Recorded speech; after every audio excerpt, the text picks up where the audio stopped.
for Dodger Baseball. Live from Dodger Stadium, Sportsnet LA presents the Dodgers as they take on the Colorado Rockies. Hi, everybody, and a very pleasant Saturday night to you, wherever you may be. We're at Dodger Stadium, where the Dodgers and Rockies are ready to play Game 2 of the three-game series. Rockies winning last night in extra innings, and it brings up a point. The Rockies have improved dramatically in the game following a loss. Last year, every time they lost, if you look it up, they wound up 500 in the next game.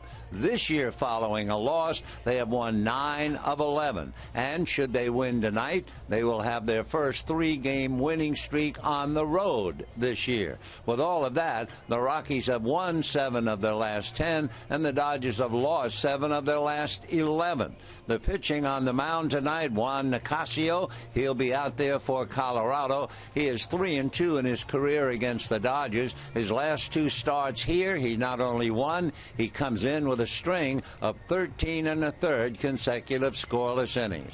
And if you want to fulfill the definition of a veteran, the Dodgers would give you Paul Maholm. This will be his 250th game in his career, and he has now pitched over 1,500 innings. One other note, the Giants already won, so both the Rockies and the Dodgers are tied for second, 1 game back. We'll get to the ball game and a whole lot more coming up right after this.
just a few minutes, a couple of moments for me to update you on Dodgers ace Clayton Kershaw, who threw in his first rehab start yesterday with Rancho Cucamonga. He threw 5 innings, 56 pitches, came out of it feeling great. He said, in fact, he didn't even feel as if he pitched. Don Mattingly saying earlier today that there's a bit of a debate as to whether or not he will have another rehab start. The next step for Clayton Kershaw right now is to throw a bullpen session on Monday. Once the training staff sees how he comes out of that, then it will be determined if he will have another rehab start. Again, no timetable for his return, but the good news is that Clayton Kershaw is certainly making progress, and he absolutely feels healthy and wants to join the rotation. That will be a decision, however, by the Dodgers medical staff. A couple of other notes. Juan Uribe not in the lineup today. For the first time this season, he is not starting. He's had a couple of innings off, but has not had an entire game off. Nothing is wrong with him. Don Mattingly just finally giving him a day off, also saying that Hanley Ramirez will be getting a day off coming up here rather quickly. Game 2 between the Rockies and the Dodgers. It's Juan Nicasio and Paul Maholm on the hill. Vince Scully on the call right after this.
Streamed with white, and Paul Maholm and the Dodgers head to their defensive positions as we're just about ready to get the ball game underway.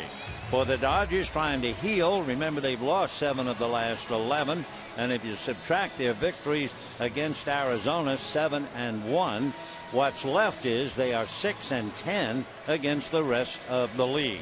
So they're trying to turn that thing around. And for Walt Weiss and his club, he begins the night tied with the Dodgers, each a game back of the Giants, who won this afternoon, beating Cleveland. Let's take a look at Walt Weiss's lineup, and the names on the card read this way. Brandon Barnes, who had a key pinch hit last night, leads off in right field. Nolan Arenado with a 15-game hitting streak at third. Carlos Gonzalez in left. Troy Tulowitzki at short. Willen Rosario behind the plate. Justin Morneau with a 9-game hitting streak at first base. Drew Stubbs in center. Second base, DJ LeMahieu, and the pitcher, Juan Nicasio. On the mound for the Dodgers, Paul Maholm.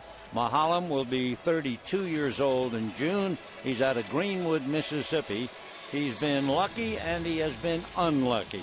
He was unlucky pitching in Class A, struck in the face by a line drive, And he was lucky because his home was right in the path of Hurricane Katrina. Most of the area surrounding their home was devastated, and a miracle, his house remained relatively unscathed. So Mahalam, who has had some very tough times playing for Pittsburgh, going up against Colorado. He is 1-8 against the Rockies, and he has lost 7 straight. So he'll be facing Brandon Barnes, who's a local boy from Orange, California. Brandon went to school at Cypress Junior College. He finally came up with the Astros, and he was with Jordan Lyles and came to Colorado in the deal that sent the center fielder Dexter Fowler to Houston. Brandon came up last night in the 11th inning as a pinch hitter and doubled, short hopping the wall in right center, and scored the first of the 3 to give them the victory. Brandon takes a strike in the count 0-1. Barnes will be 28 the middle of May. Had a little bit of time with the Astros, appeared in 40 some odd games, but then last year played a lot, hit .240, and he takes another strike, 0-2. Beautiful evening, 66 degrees at the start of the game, a lot of sixes, 66 at 6. And the strike 2 pitch on the way is swung on and missed, and down goes Brandon Barnes. So 1 out in the first inning as Mahalam gets the leadoff man. And now Nolan Arenado coming up. And let's take a look at the Dodgers with the leather. It's Ethier, Kemp, and Puig in the outfield tonight. The infield has changed a little bit as well. Turner giving Uribe a rest. Then Ramirez, Gordon, and Gonzalez. Behind the plate, Drew Butera handling Paul Mahalam. Nolan Arenado with a 15-game hitting streak checks in, and a big curveball, but it's off the plate, ball 1. Arenado with 15. Yadier Molina, last we know, has 15. The longest that finally concluded was 17. He takes a pitch off the plate. That was Miami's Christian Yelich. Adrian Gonzalez, remember, had a 16-game streak, and that came to an end. 2-0 pitch on the way to Arenado. The right-hand batter swings, hits it foul down the right field line, well back into the crowd. Light breeze blowing from left to right. Right field, as usual, in the early going, still in the sun, as are the right field pavilion and the seats down the right field foul line, both lower and upper deck. 2-1 pitch, and that's inside, and the count 3-1. Carlos Gonzalez on deck, and he just wears the Dodgers out. The cargo waiting, 3-1 pitch. Arenado takes off the plate, ball 4. So when you walk the hitter ahead of Gonzalez, you are indeed asking trouble. Cargo is a .342 career hitter against the Dodgers, with 15 home runs in a little more than 230 at bats. One thing for the Dodgers, he wears them out in Colorado. Down here, he has 3 of the 15 home runs, and he's hitting .296. So Cargo, left-hand batter, hitting right behind him, Troy Tulowitzki. Arenado at first. A look by Mahalam comes to the plate. Ground ball to third. Turner waiting for Gordon. Hits him with the throw, and the return throw to first in time for the double play. So around the horn, 5-4-3, no runs, no hits, nobody left at the end of half an inning. Rockies nothing, Dodgers coming up.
And for the Dodgers coming up now, D. Gordon leading off at second base, Yasiel Puig in right, Hanley Ramirez at short, Adrian Gonzalez at first.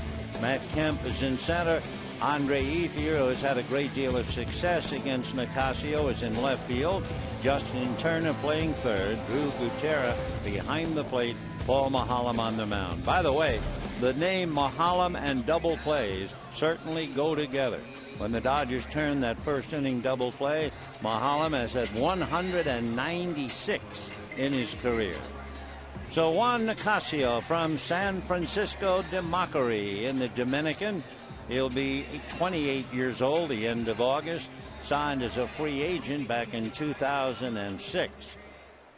So Nicasio, who comes in with a 13 1/3 scoreless inning against the Dodgers, won his last two games here, and the first pitch to D. Gordon misses, and 1 ball and no strikes. By the way, to just finish off, we were talking about Arenado, the third baseman, having a 15-game hitting streak along with Yadier Molina. Molina's streak came to an end. The Pirates beat St. Louis 6-1, and Yadier went 0 for 4. Gordon up there with the count 1 ball and 1 strike. So Nolan Arenado is carrying the banner to see if he'll continue a 15-game hitting streak. Bottom of the first inning, no score. Nicasio ready, comes right back with a pitch a little low, 2 balls and 1 strike. Nicasio is big enough. He's 6'3" and 210. His father farmed coffee and rice, tended to cows, and so did young Juan. Here's the 2-1 pitch on the way, and that's fouled away off third down the line, out of play. Nicasio signed with the Rockies when he was 19, so he's really only been a pro since 06. Nicasio flourishes in the month of April. He is 7-0 in his young career in the month of April. Juan ready, and the 2-2 pitch on the way. Swung on high, chopper fielded by Nicasio, who throws him out. So Gordon taps back to the box, 1 away, and the batter will be Yasiel Puig. Take a look at the Rockies defensively. Morneau and LeMahieu, Tulowitzki and Arenado, Gonzalez, Stubbs, and Barnes. Behind the plate, Willen Rosario, and on the mound, Juan Nicasio. So Yasiel Puig checking in. Last night, you may remember, he homered on the first pitch in the first inning. He has 22 home runs in his career. 10 have been hit on the first pitch. Then, for good measures, he singled in the other Dodger run, but they eventually lost in 11 innings, 5-4. So Nicasio working on Puig. Juan ready, delivers, and it's flared and one-handed by Morneau. So a little looper heading towards right field, and Morneau makes a good play to take a possible hit away from Puig. Number 13, Oh, a nice play by Morneau. Got a good jump, and he's tall enough to leap in the air and one-handed. So 2 down, and Hanley Ramirez coming up. Ramirez has had a good deal of success against Nicasio. He is 6'4", hitting .545 against the right-hander. For the year, 267, 3 home runs, 9 runs batted in. So Hanley checks in, and here we go with 2 down, first inning, no score. Nicasio into the windup, comes back, works it inside on the hands. 1 ball and no strikes.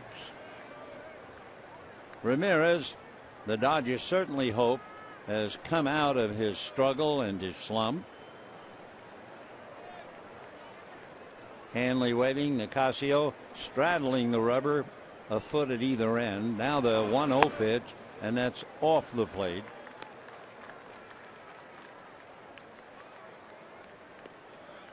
Two balls and no strikes to Hanley.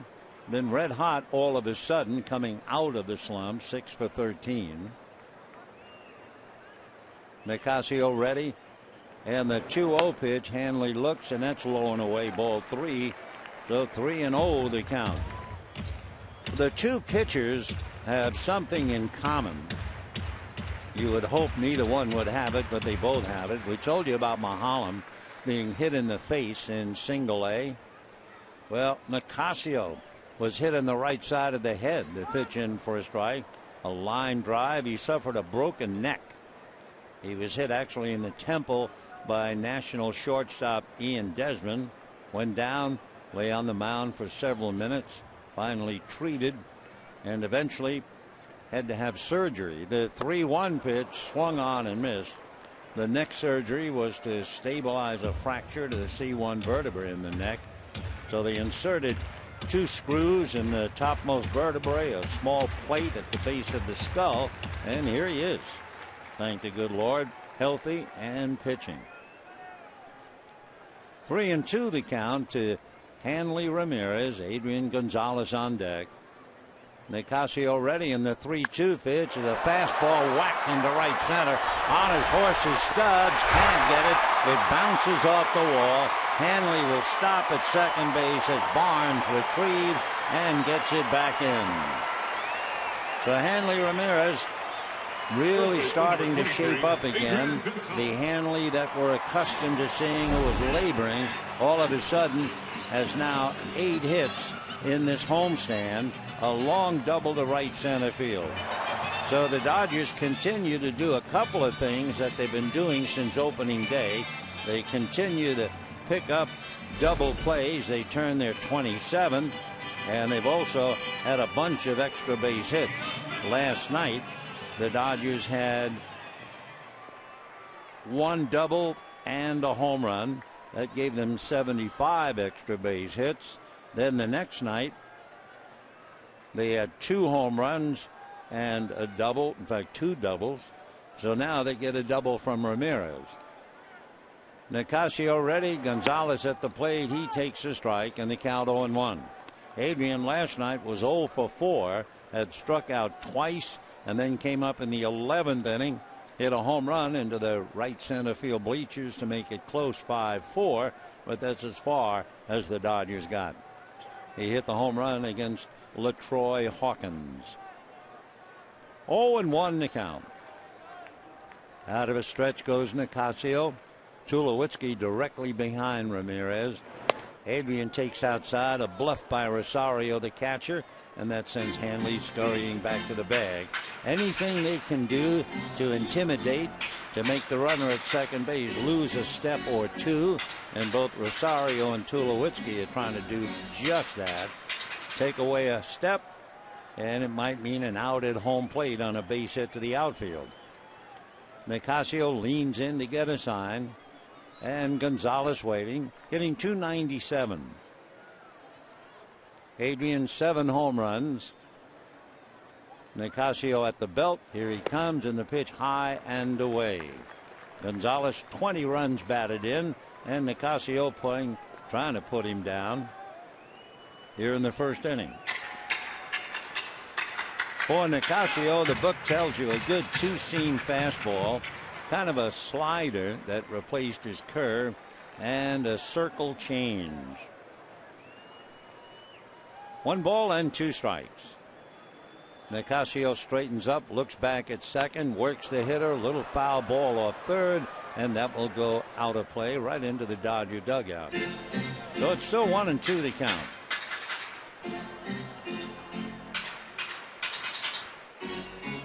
Adrian, who is off to as hot a start as he's had since 2010. He's homered in back-to-back games. Earlier this year, he had a streak of 4 consecutive games where he hit a home run. So Adrian waiting, 2 down. Ramirez with a double at second base. Nicasio ready, and his 1-2 pitch on the way. Right-hander set. Here he comes, breaking ball just off the plate. That's the pitch they call a slurvy slider. Doesn't have the big bend of a curve, doesn't dart so much like a slider, just kind of jumps a little bit on the outside part of the plate. Remember, Nicasio has a little streak, 13 1/3 scoreless innings here at Dodger Stadium, and Gonzalez trying to break that right now. 2 balls and 2 strikes. Nicasio another look at Ramirez. Now the pitch to Adrian swung on and popped up on the left side. Tulowitzki will take charge. The veteran shortstop makes the catch, and the Dodgers leave Ramirez. So at the end of one, it's the Rockies nothing and the Dodgers nothing, with Tulowitzki leading off the second inning.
Of the last four, he has 7 hits in 14 at bats. A 2-out double didn't do the team any good, but I'm sure just another step in the right direction for Hanley Ramirez. Second inning, no score in the ball game. Troy Tulowitzki, Willen Rosario, and then Morneau, the first baseman. There are a lot of great shortstops, and there have been a lot of wonderful arms. Probably the strongest arm I've ever seen was Sean Dunston when he played for the Cubs. Pitched to Tulowitzki outside, ball one. But I'll tell you what, if you had to rank them 1-2, Tulo would not be that far behind. He has 9 home runs in his career at Dodger Stadium. Hit one last night in the second inning. Mahalam works him low. 2-0 the count. So Troy Tulowitzki, who will be 30 years old the 10th of October, came up to the Rockies way back in 2006. He's really blessed. He's 6'3", 215. He can do it all, and he only spent 14 months in the minor leagues before he was brought up. He takes high and away, and they count 3-0. So Tulo checking in against Paul Mahalam. Paul looks down the barrel, getting a sign, and the 3-0 pitch. Tulowitzki takes a strike, and they count 3-1.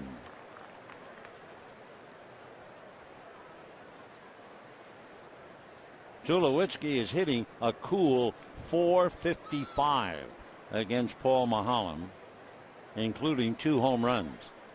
3-1 pitch on the way. Tulo, a big bouncer to short, retreating as Ramirez fires to first in time for the out. So they get Tulowitzki, who has hit a home run in 3 straight games. And we have one down, second inning, no score. And the batter, Willen Rosario. Willen to go behind the plate, and he has done a fine job for the Rockies. Rosario, right-hand batter, hitting .241, 3 home runs, 13 runs batted in.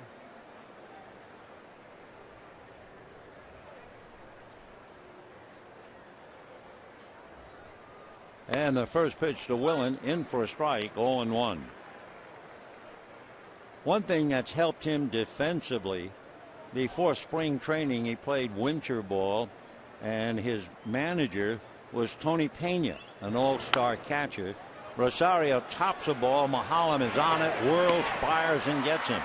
Nice play by Paul to throw out Rosario, and we have 2 down here in the second inning. No score, and Justin Morneau coming up. Morneau, coming over to the National League last night, had 2 singles. Went 2 for 4. Left-hand batter.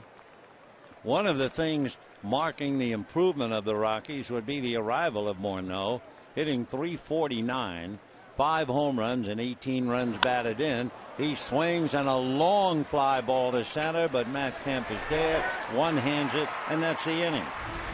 So Mahalam didn't waste many pitches, made only 9 in the first inning, and at the end of an inning and a half, after making 8 in the second inning, no score.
The first inning, but he did it, so he now has a string of 14 and a third consecutive scoreless here. Kyle Farnsworth, the big guy, used to be with the Cubs, now with the Mets. He still has the streak, 15 and 2/3. Behind Nicasio is Cliff Lee at 14. R.A. Dickey 13 and 2/3. So we'll see now if Nicasio can get up to tie and pass Farnsworth or not. Standing in his way, Matt Kemp, Andre Ethier, and Justin Turner. So Kemp, who was ejected from the game last night, arguing about a pitch, struggling at 200. And the first pitch to him is in for a strike. Kemp's biggest problem, the reason he's hitting 200, he's been hitting with 2 strikes on most of the time, and hitting 0-2 or whatever, he's hitting less than 100. The next one is taken low, 1 ball, 1 strike. So if you get 2 strikes on Kemp, he has struck out 21 times. So Matt trying to sharpen up, 1 ball and 1 strike.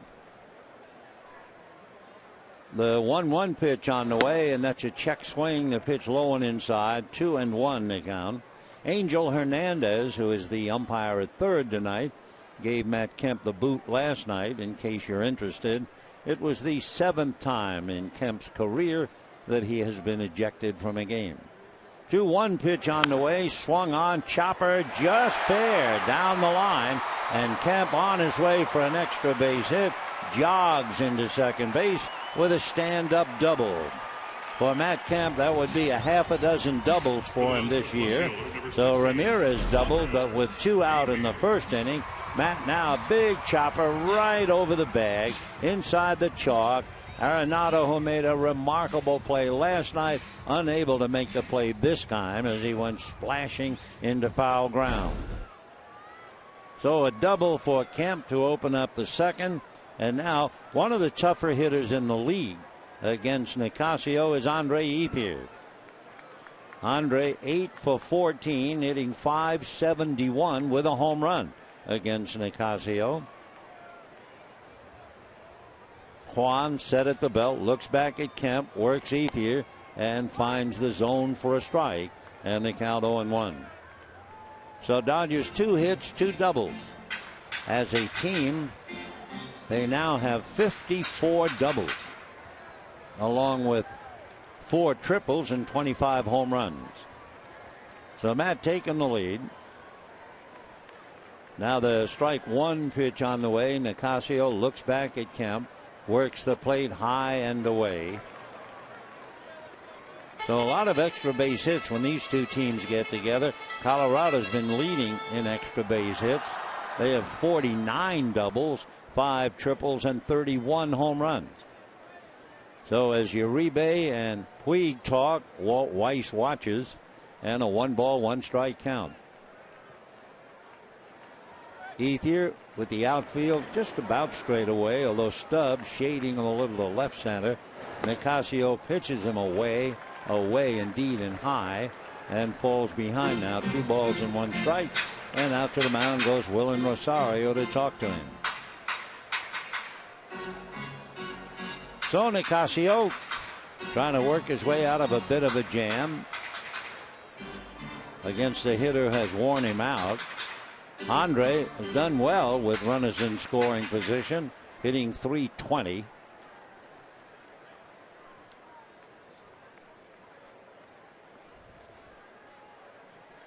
All right, Rosario back behind the plate in a crouch. Andre Ethier waiting, and the 2-1 pitch. Nicasio delivers, swung on and missed.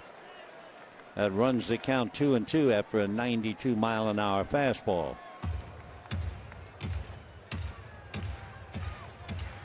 Nicasio, as we said, does well in April, 7-0.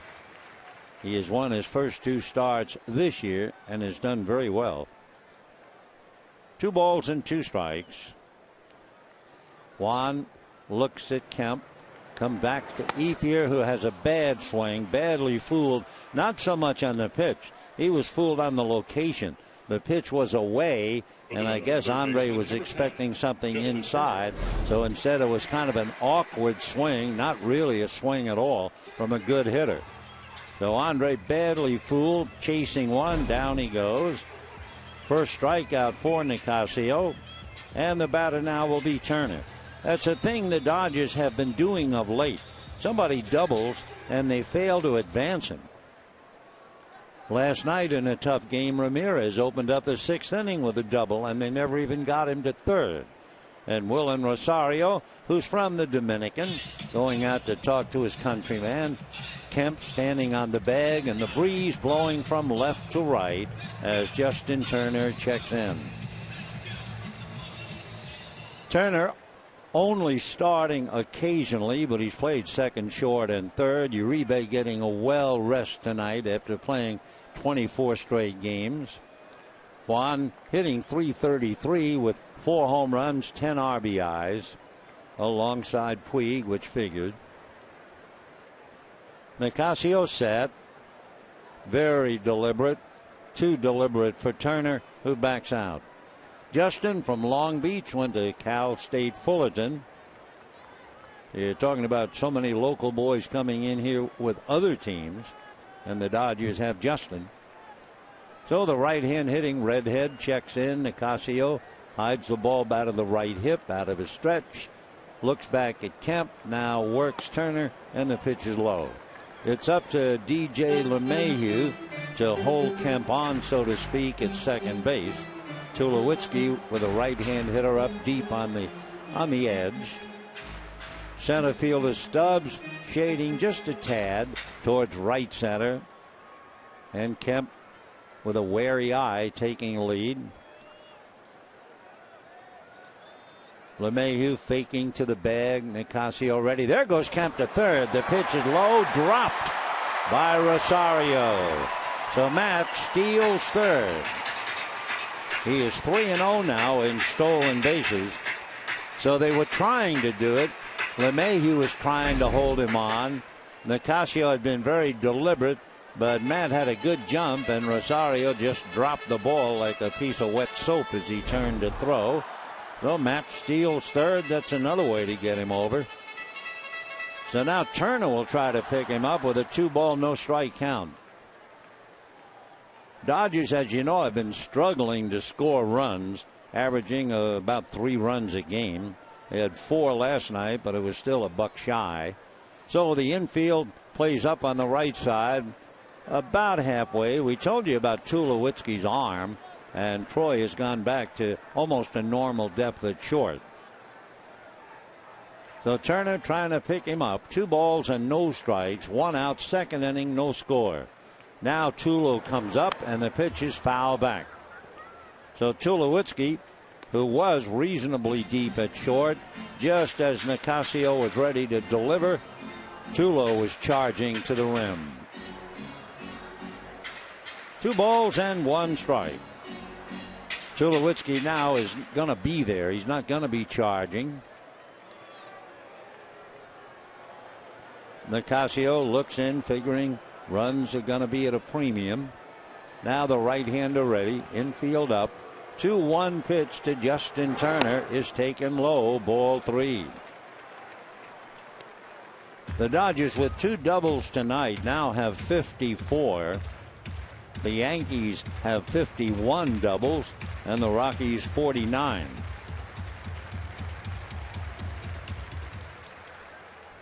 Justin Turner backed up by Drew Butera. Long look in again by Nicasio. He's now made 31 pitches, 13 in the inning. And the 3-1 pitch to Turner, taken off the plate. Ball 4. So that puts a runner at first and a runner at third with 1 out. And it brings up Butera, hitting .222, looking for his first run batted in of the year.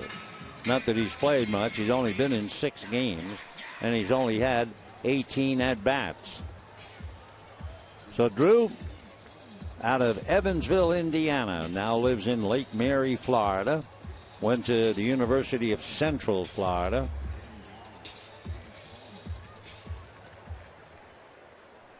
Drew, originally signed by the Mets, first played in Brooklyn his first year back in 2005. So Butera waiting. Runners at the corners, 1 out. Nicasio set, ready, delivers. Fastball foul back. 0-1. Yeah, Butera and then Mahalam on deck. Mahalam has scored a run, but he has struck out all 3 at-bats. He was walked once and was cashed in. No balls and 1 strike. Drew Butera, Kemp at third, Turner at first, 1 out, no score. Nicasio again at the belt. Juan comes back, fastball low. Butera holding Kemp at third. Nice block by Rosario. Rosario might have been tutored a little bit by Tony Pena, but no one ever played the position of catcher who got as low as Tony Pena, I don't believe. I mean, Butera is waiting. Rosario is in a crouch. Pena was so low, it looked like he dug a hole behind the plate and sat in the hole. I've never seen a catcher who could get as down as Tony Pena. Here's the 1-1 pitch, swung on and missed. It was up, 92-mile-an-hour fastball. First thing Butera did was check with the plate umpire, Paul Nowert. Yes, you strung at a strike. Now, 1-2. So far, A.J. Ellis is getting closer, but still we can't give you a date as to when he's ready to play. But he's getting closer. 1-2 the count to Butera. Nicasio delivers, swung on and missed. So down goes Drew. So the Dodgers are hurting offensively behind the plate. Fedorovich hitting .091, and Butera walks away after hitting .220. So 2 down, and Paul Maholm coming up. Second strikeout for Juan Nicasio. Maholm, as we said, was walked once and scored a run, but in his 3 at-bats, he struck out all 3 times. Last year, managed to have a .135 batting average and 2 runs batted in. Hitting left-handed as he pitches, Nicasio ready. Right-handed delivers. It's fouled away a third out of play. No balls and 1 strike.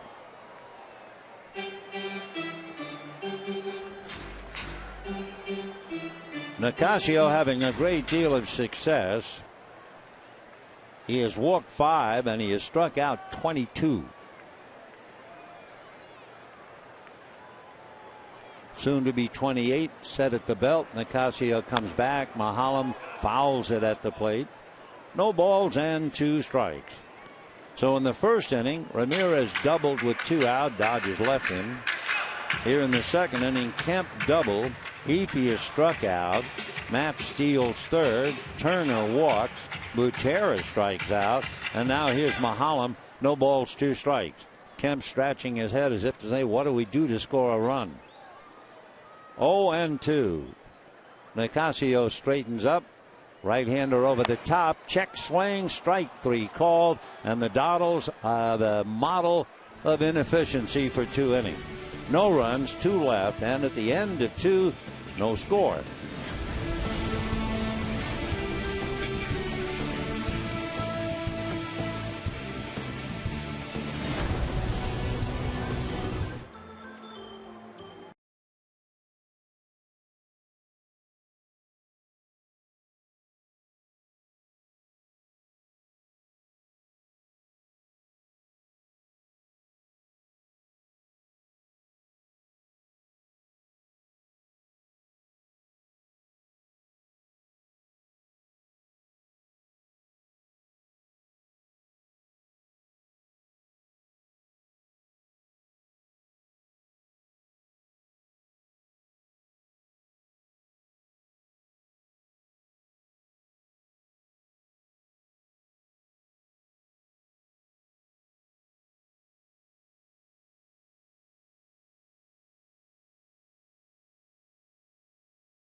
Dodger Stadium Sunday, May 11, Dodgers and Giants, and the first 40,000 fans in attendance receive a Mother's Day clutch.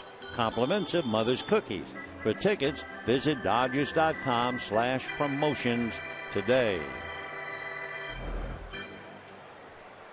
There's a mom and son taking in the ball game. Son, don't jerk that earring out. And of course, another youngster dreaming. And of course, since he's going to be fielding fly balls in the stands, he has the black on the cheekbones. Good for you. Youthful imagination. And there are the young girls. Hello, princess. Here we go. Third inning, no score. Drew Stubbs is playing center field, checking in. Stubbs' biggest problem, and he's a multi-talented guy, is making contact. He takes outside ball 2. How's he been doing this year? Well, he's hitting .263. He has struck at 11 times, almost 1/3 of the at-bats. Hitting .263. Drew looks at a strike, and they count 2-1. In his career, and that'll be a little over 2,200 at bats. He has struck out 740 times. That couple of years ago with the Reds, he struck out 205. A shot knocked down by Mahalam, who throws, and a toe dance by Adrian Gonzalez for the out. They're checking to make sure Mahalam is all right. If you opened up a pair of scissors, that's the way Adrian Gonzalez opened up on that hurried throw by Paul Mahalam. You want to talk about a stretch. Ball hit very hard off the right leg of Mahalam, and his throw was low, and then the stretch. And Adrian is just able to stay upright. I mean, that's a stretch. So one away. Nice play at both ends by Mahalam and Gonzalez. And the batter now will be DJ LeMahieu, and a strike. 0-1 the count to LeMahieu, hitting .296. DJ last night went 1 for 4. Right hand batter whacks it to right center. That's not going to be caught except on a couple of bounces. Kemp picks it up. LeMahieu makes a big turn and then holds on. So a 1-out single by LeMahieu. That will bring up Juan Nicasio. Pitcher number 12, Juan Nicasio. Nicasio has had 10 at bats, no hits, and he has struck out 5 times. And your first thought is he's going to try and get a bunt down. He has not sacrificed yet this year, hitting .139. That's last year. Pretty easy to figure him out this year. 0 for 10. So Nicasio at the plate. Dodgers figure bunt. Justin Turner in on the grass. Mahalam delivers. The bunt is fouled at the plate, and the count 0-1.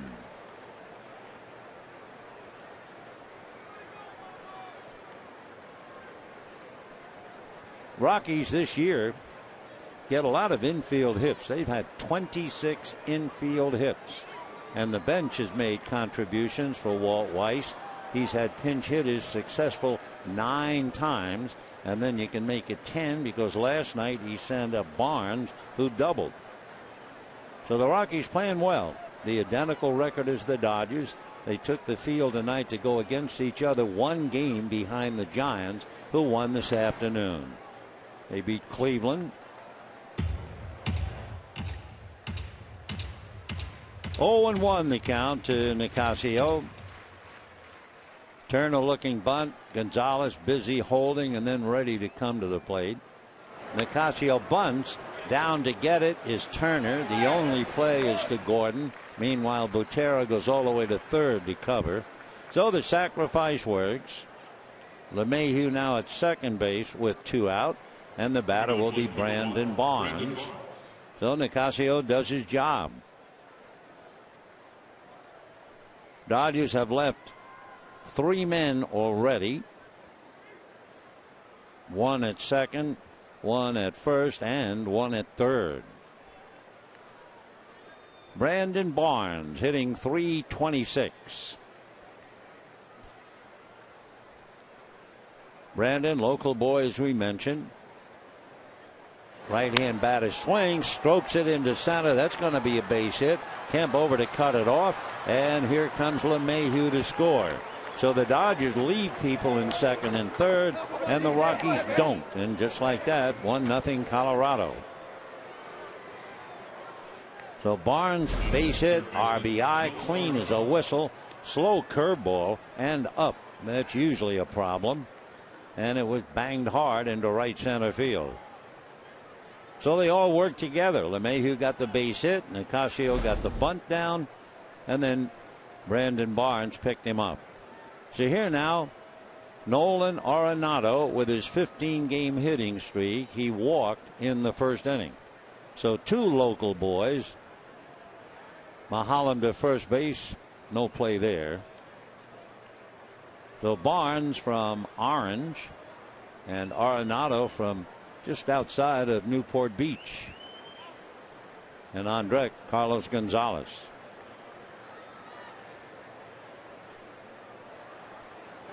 First pitch of the plate in for a strike. Comparing the 2 teams, Rockies now have 132 runs and the Dodgers 95. Of course, they have a big edge playing in Denver where the ball really travels. 0-1 the count. Mulholland keeping an eye at first base. Brandon Barnes is 3 for 3 in stolen bases.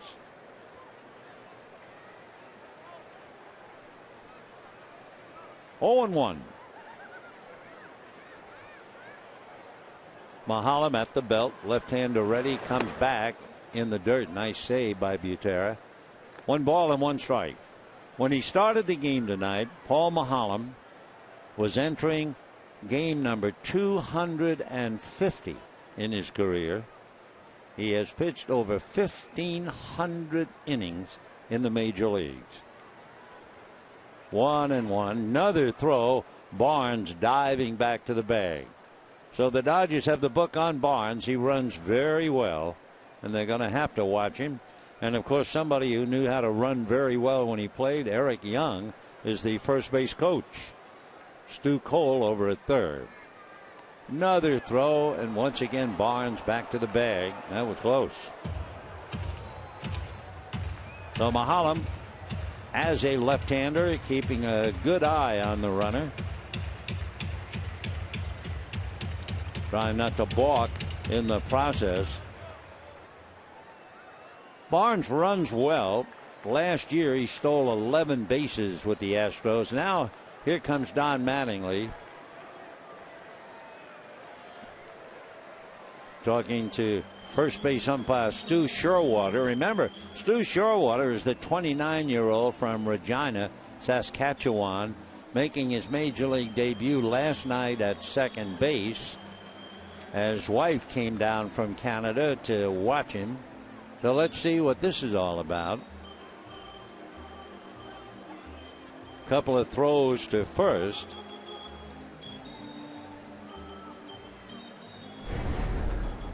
Let's take a look. The throw. Well, it was close. The right foot and the tag. Take your pick. It's 1-0 in favor of Colorado in the third inning. So Larry Vanover, the veteran, Stu Sherwater, the rookie. Take a look. There's the ball. And they're going to call him out. Yep. The left foot was not on the bag when the tag was applied. Tell you what, from where Don Mattingly is, that was a real Hawkeye kind of a decision. So Barnes picked off. However, Colorado still gets a run at the end of 2.5 innings. 1-0 Colorado.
picking up that play at first base. Of course, he played first base so well.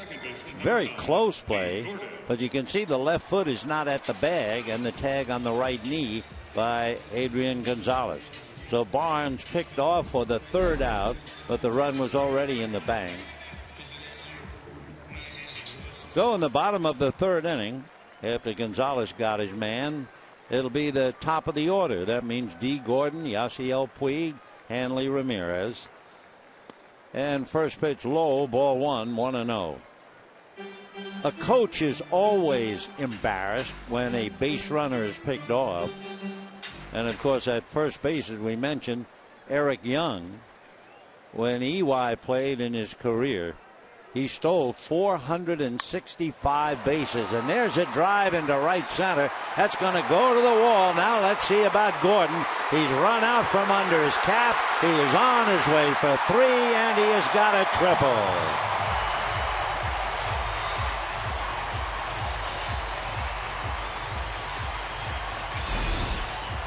So with the Rockies leading 1-0, a pitch out of the strike zone below the knees, and D. Gordon went after it into the gap in right center to the wall.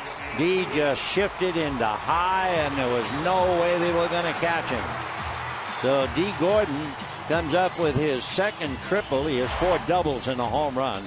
Always fun to watch someone who runs very well, and that certainly is one description of D. Gordon. Never did have a play. He was thinking without a helmet. He was afraid of a throw coming to third, and you can't blame him. So now the Dodgers have another man in scoring position. They had Kemp at second with nobody out, Ramirez at second with 2 out, and now Gordon with a triple and nobody out. Puig asked to pick him up. Nicasio delivers way low and away. Ball 1-0. Yasiel hitting .260, 3 home runs, 12 runs batted in.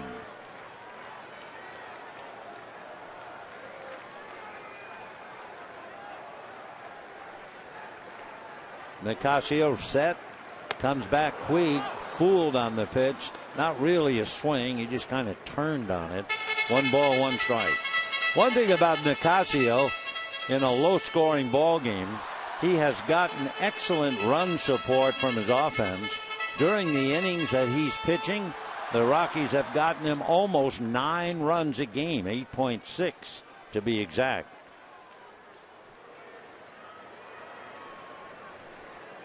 Another good thing he's been doing this year compared to last, he's getting right-hand hitters out.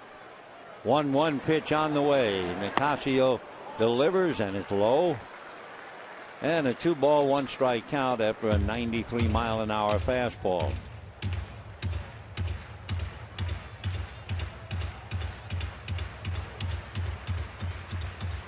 Two and 1 the count to Yasiel. He's been very effective with runners in scoring position. Puig waits. Now the 2-1 pitch. Nicasio delivers, and it's swung and fouled back. 2-2 the count. Rockies have been doing a lot of right things in pitching.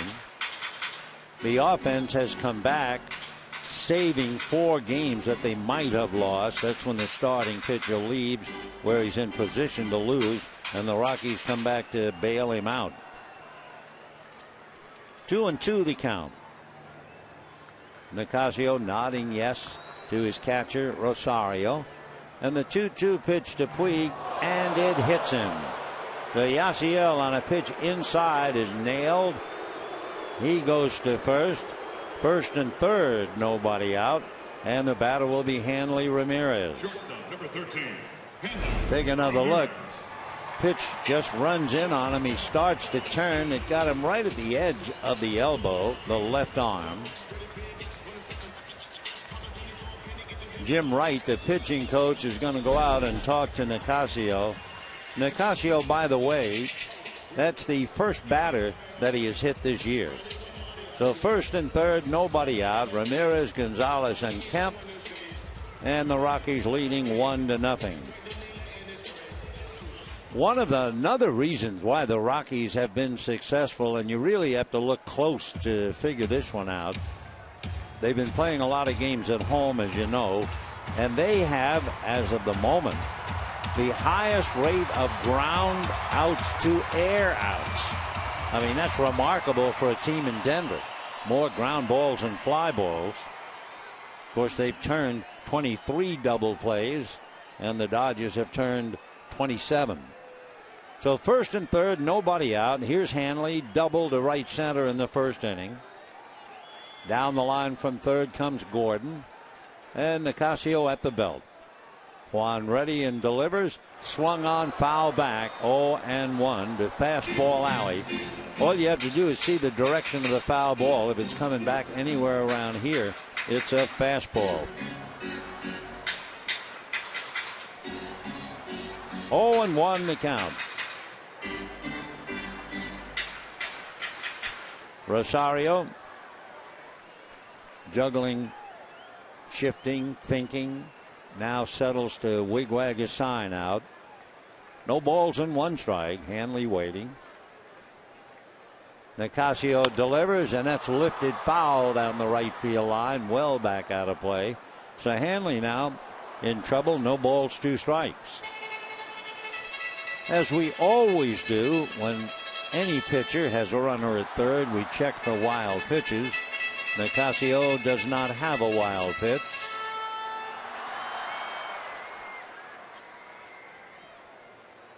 Juan, 27 years old. Gordon down the line from third. Puig away from first. Nobody out. 0-2 the count. Nicasio a long look in. Now right-hander ready, and the strike two pitch coming up to Hanley Ramirez. Runners hold, and the pitch low and away. 1-2 the count. Of course, with Puig over there at first, he has stolen one out of two, but you don't expect him to gamble now that Hanley Ramirez is swinging a hot bat. So Mattingly, who erased a base hit by calling the umpire's attention on a play by at Barnes in the first, well, actually with two out in the inning. So that was the only run scored. Here's the 1-2 pitch coming up. Now Puig goes. Little ground ball to short. There's no double play. And on his way to third is Puig, and he makes it. Boy, we've said it again and again and again. Speed never has a slump. So first Gordon hits what looks to be a double and turns it into a triple. And then on a force play, Puig doesn't stop at second. He keeps going to third. So Puig got a good jump. It was a slow roller. Tulo had nothing to do but throw to first. And by that time, Puig was into third base head first. So Puig, head down, on his way, hits the bag and just keeps on going. And then head first. So Yasiel is at third. That forces the infield to play up again. And Adrian Gonzalez, the batter, in a 1-1 tie. 1 out, third inning. Rather exciting inning. Nicasio ready, and Gonzalez takes way off the plate. 1 ball and no strikes. So a heads-up running play. Meanwhile, Hanley Ramirez looks like he's got a problem, and it's his right hand. And he's obviously in some pain. Wow. Dodgers quite concerned to see what's wrong with Hanley. The 1-0 pitch on the way. Gonzalez takes low. We'll have to look back, I guess, when we have a minute to watch that slow ground ball. Maybe he hurt his hand when he made contact. Grimacing, obviously in pain. And still very much hurting. 2 balls and no strikes the count. The pitch to Adrian Gonzalez is swung on, fouled away off to the left upstairs. 2-1. Let's take a look at Hanley Ramirez on this at bat. He goes after a pitch that's low, shows no pain, running to first base. He's at first base looking back to see what Puig is doing. I don't know. 2-1 to count to Adrian Gonzalez. 2-1 pitch is whacked to center on a line. Stubbs makes the catch. Puig takes, big throw to the plate, but Yasiel is in there. Rosario, who would not have made the tag anyway, unable to handle the ball. So a great heads-up play by Puig to take third on a force play, and he comes home on a fly ball. So Adrian Gonzalez picks up a run batted in. Boy, Adrian, that would be his 21st RBI. Good strong throw by Drew Stubbs, but no play. But nevertheless, it was a major league throw. We're trying to figure maybe somehow Hanley Ramirez hurt himself going back into the dugout. Whatever it is, it's still bothering him. I mean, he's obviously hurting. It did not appear to be the left hand. He was wringing the right hand. And that's a strike now to Matt Kemp.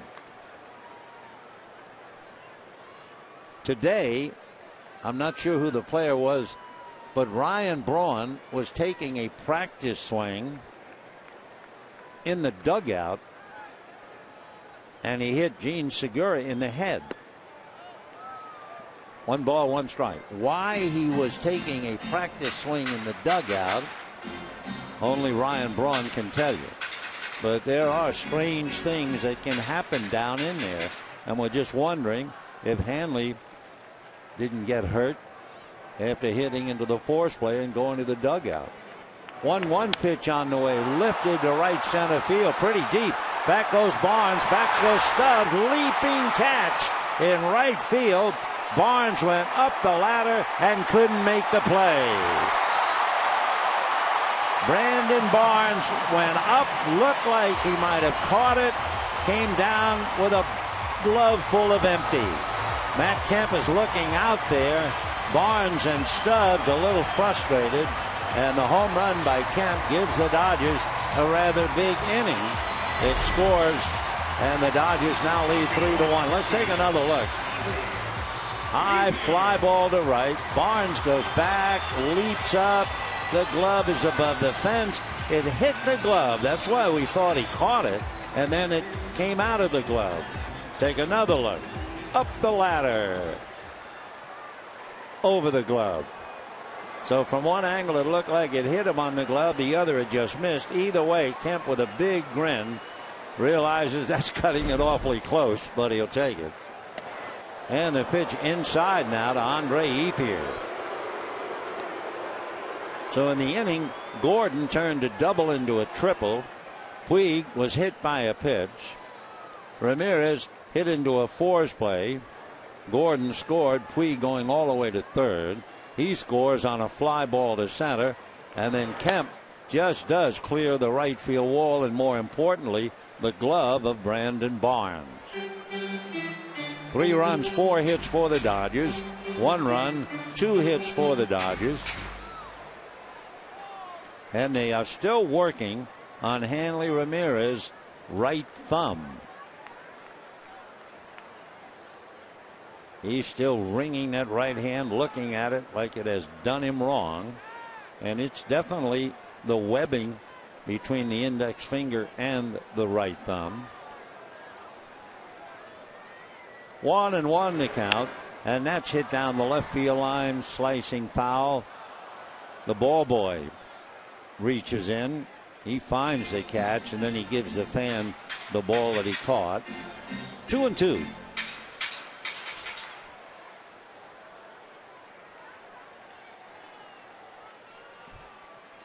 Nicasio back to a windup.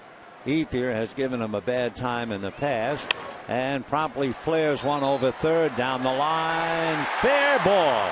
Over to get it is Carlos Gonzalez. Holding at first is Ethier with a flare single to left. Things have been very tough for Andre Ethier of late. So it's not fishing, and he's not going to throw the little ones back. He will take that little pop fly down the line. Ethier had been 2 for 18 during the homestand, so he's going to hug that thing as if it was a line drive. So the batter now, Justin Turner. Quite an inning. Dodgers 3 runs, 3 hits, a triple, a home run, a flare single, a scoring fly ball. 2 very exciting plays to watch. Gordon running out a triple and Puig going from first to third on a play at first. 1 ball and no strikes now to Justin Turner, who walked in the second inning. So it should be duly noted the 13 1/3 scoreless innings got to 15 1/3. And Nicasio has come up short after that. Turner takes a strike. 1 ball, 1 strike. Dodgers are certainly not proud of the fact that, oh yes, they're 13 11, but if you subtract the 7 1 against Arizona, they're 6 10 against everybody else. 1-1 pitch on the way. Turner takes inside under the elbows. 2-1 the count. When the Rockies come up in the 4th, Arenado, Gonzalez, and Tulowitzki.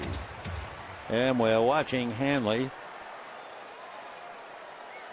I think he hurt it just holding the bat.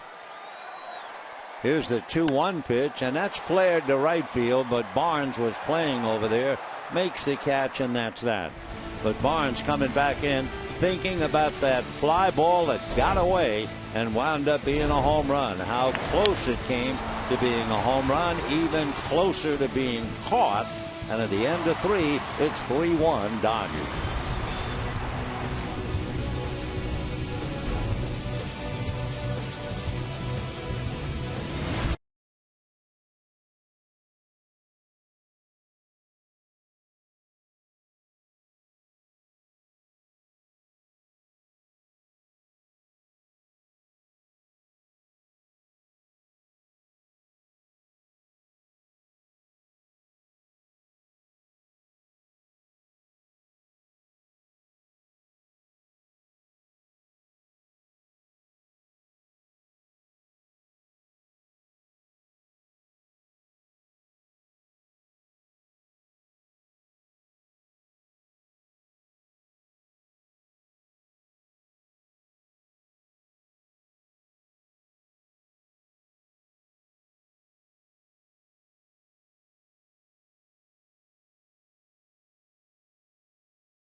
Ball to shortstop. We watched him run to first base. There wasn't anything there seemingly, but if we kept the camera on him, all of a sudden he shows and shakes the right hand. Remember last year Hanley Ramirez had a bad thumb sliding headfirst into third base, and the first thought is he perhaps has re-injured that thumb. Rick Honeycutt sitting alongside of him. So Justin Turner has to play shortstop. Juan Uribe, who was supposed to have the night off, takes over at third base. And the Dodgers can only hope that Hanley Ramirez, who just recaptured his swing, now suddenly will be sidelined for how long we don't know. Ball 1 meanwhile to Nolan Arenado. Bad turn of events no matter what. So Ramirez goes out and the game continues. 1-0 pitch. 1-1. Arenado walked in the first inning. He was at the plate when Barnes was picked off first. He was called safe and then Mattingly spotted it. 1 ball and 1 strike.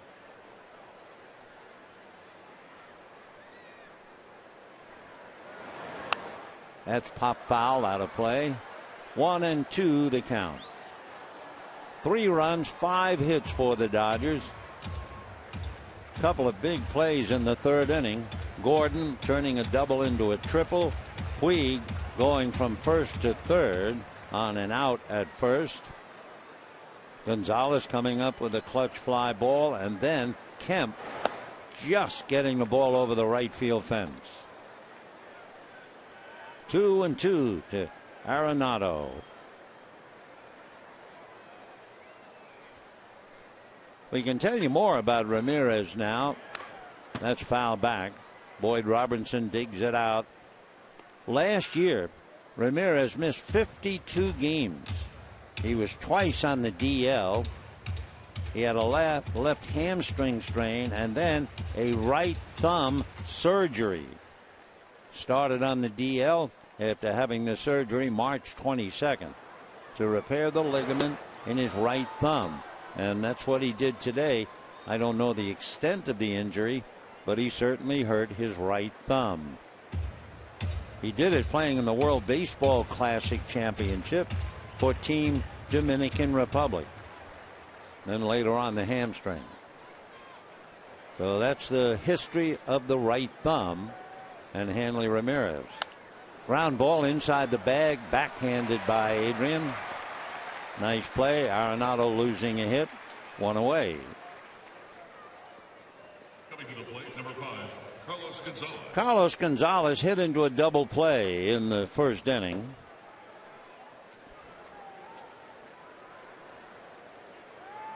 Gonzalez off to a slow start. 244, but 4 home runs and 15 runs batted in. Gonzalez extremely dangerous. 8 of his RBIs have come with 2 strikes on him. 3 of his home runs with 2 strikes. And ball 1.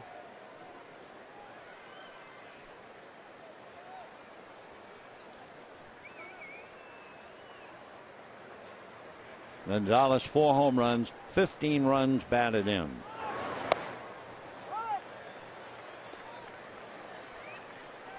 One and one.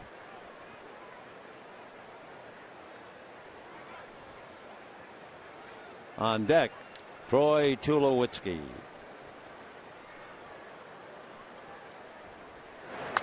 Foul back. 1-2, 89-mile-an-hour fastball.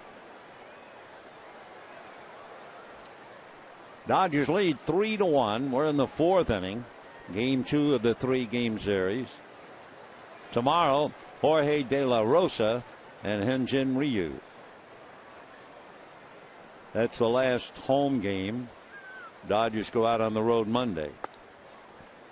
2-2 the count. Dodgers go out on the road, and they can't be too happy about it if they've been listening to the weatherman. They're heading to Minnesota, and that area, that whole Plain State area, really getting hit. Fastball got him. So Gonzalez strikes out. Pretty good fastball to put him away. Gonzalez striking out for the 19th time. And here is Tulowitzki. Tulowitzki with a very good eye, plus the fact he's a very good hitter. Put it all together, he has walked 17 times already. That would be almost 20% of his plate appearances he's walked. Curveball fouled right into the Dodger dugout. That was a little too close for comfort to go right into it without hitting the protective fencing. For Tulo, right now he's had about 1 RBI every 4 at-bats. Strike 1 pitch. High fly ball to center. It's playable. Matt puts it away. Down go the Rockies. And at the end of 3.5 innings, it's 3-1 Dodgers.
sandwich yet. And by the Ram 1500, Motor Trend's 2014 Truck of the Year and first ever back-to-back champion. Bottom of the fourth inning, 3-1 in favor of the Dodgers. Sunset time in Southern California. Spectacular view. You know, last night something happened that was a connection to the great name Sandy Koufax. It was in the Cardinal 1-0 victory over the Pirates. The Cardinal pitchers in that game struck out the last 5 Pirates to preserve the 1-0 victory. Carlos Martinez struck out 2 bucks to end the 8th, and then Trevor Rosenthal, and you remember him for the LCS, he struck out the side in the 9th. 5 in a row go down to end a 1-0 victory. Well, the last time a 1-0 game ended with the winning team's pitcher or pitchers striking out the final 5, September the 9th, 1965. That was Sandy Koufax's perfect game. Sandy did the Cardinals one better. He struck out the last 6 Cubs in a row to end his game. Yep, number 32. Never been anybody quite like him. 3-0 the count to Drew Butera, then Mahalam and Gordon. Nicasio had a tough third inning, made 27 pitches. And that's ball 4. So the Dodgers pick up their second walk. They also had a hit batter. They have 5 hits and 3 runs. Walt Weiss looking ahead to see how he'll juggle his plans. There's no one throwing in the Rockies bullpen. Here's Mahalam showing bunt, withdraws the bat, 1 ball and no strikes. LeMahieu trying to sneak in behind Butera.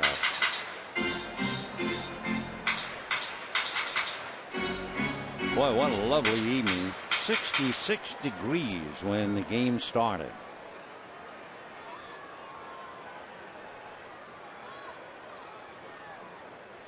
Want to know the count. We'll see if Paul tries to get it down. Does. Pops it foul over the backstop screen into the crowd.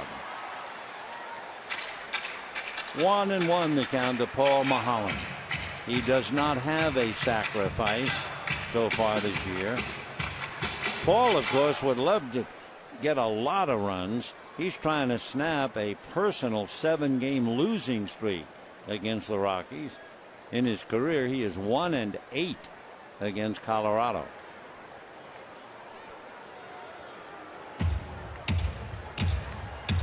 Rockies always a tough ball club at home, more so than on the road.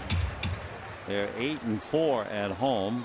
They are 5-7 on the road. Giants won today. The loser tonight falls to 3rd place. The bunt is down. Nicasio's play is to first to LeMahieu, and the sacrifice works. Giants won today. They beat Cleveland. Since the Dodgers and Rockies began the day in 2nd place, tied a half a game back. Technically, they're both 1 game back, and one of them will fall even farther back. So here is Gordon. Hit back to the box in the 1st inning and electrified the crowd with his speed as he hit one to the gap in right center, tripled, and scored a run in the 3rd inning.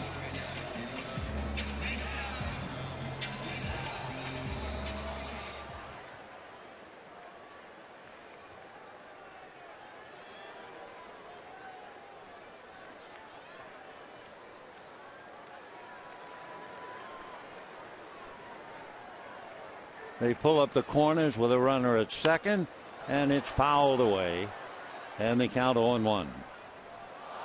It's nice to see a young ball player, an underdog, let's face it, when he first came up to the Dodgers, a raw kid trying to learn shortstop. He has certainly worked hard. In the winter, played center field, Anything they want him to do, he was eager to do it. And now he seems to be so comfortable at second base, and now trying to pick up Butera from second base. 1 ball and 1 strike. Gordon with his triple is now hitting .351. Boy, what a sky. Cotton candy pink with a canopy of blue. Good enough to eat. 1 ball and 1 strike.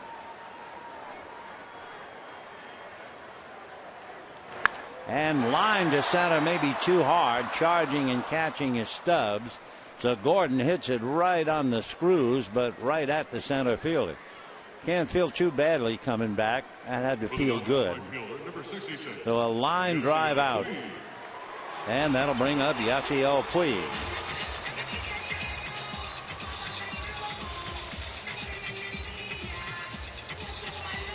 Yasiel popped up, hit by a pitch, scored a run. Scored a run because of a brilliant bit of base running. He was at first, slow ground ball to Tulowitzki, who threw over to first for the out, and Puig just never stopped at second, where the Rockies thought he would. And he wound up taking third, and then came home on the fly ball by Adrian Gonzalez.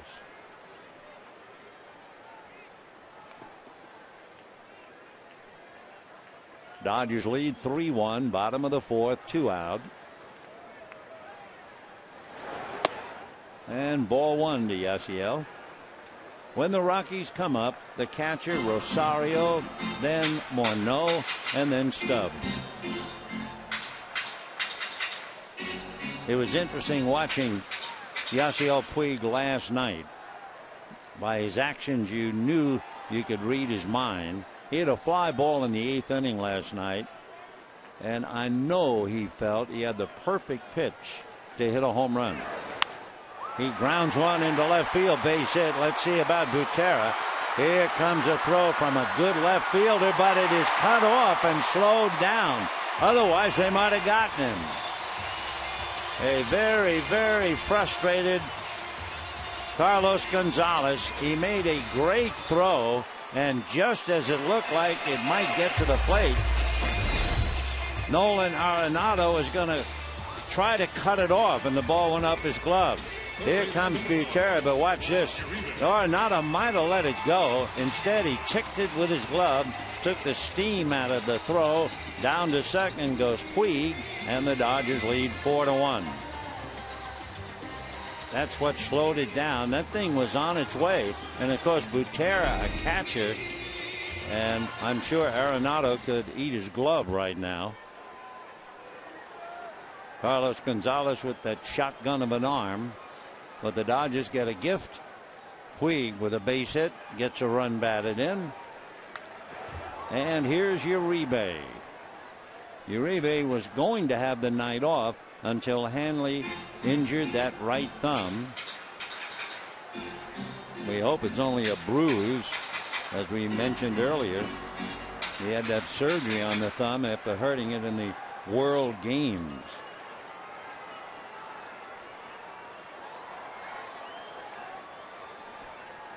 Four to 1 Dodgers. Puig at second base.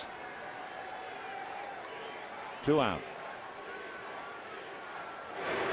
In the dirt.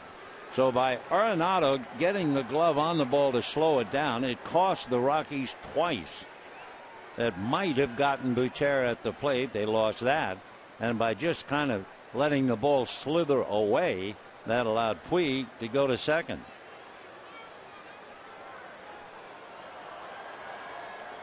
Where in the 4th, Dodgers lead 4-1.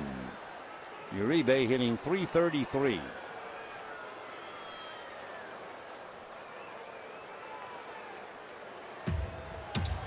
Dodgers 4 runs, 6 hits. So Nicasio, who had a scoreless inning streak of 13 1/3, got it to 15 1/3, and that's the end of that. Fastball low, 2-1 to Juan. Uribe, 4 home runs, 10 RBIs. Meanwhile, Paul Maholm cooling off. He got the bunt down.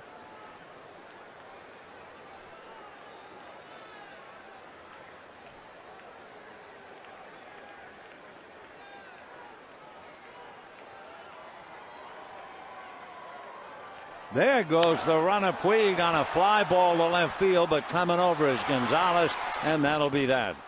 So Puig was trying to steal third.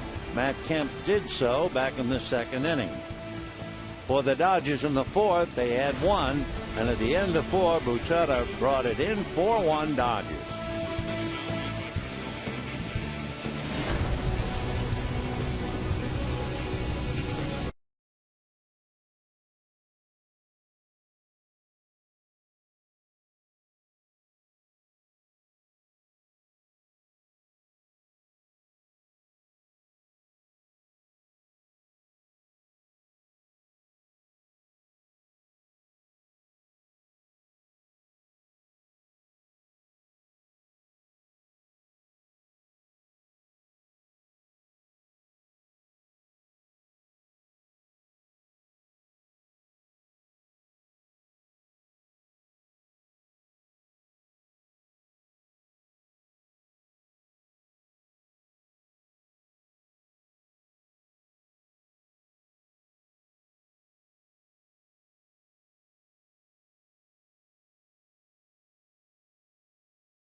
MLB.TV Premium, the #1 live streaming sports service, is celebrating 12 years. Join the millions of subscribers. Watch every out-of-market game live in true HD on over 400 devices. So visit Dodgers.com for details. Juan Nicasio made 16 pitches in the fourth, so his pitch count now is up to 82. Willen Rosario followed by Justin Marneau and then Drew Stubbs. Rosario topped the ball out in front of the plate and was nailed in the second inning. Willen hitting .238. Rosario, a first ball hitter, and takes ball one. He swings at the first pitch 46% of the time. 1 ball and no strikes. After the next one and bangs it foul. 1 ball, 1 strike.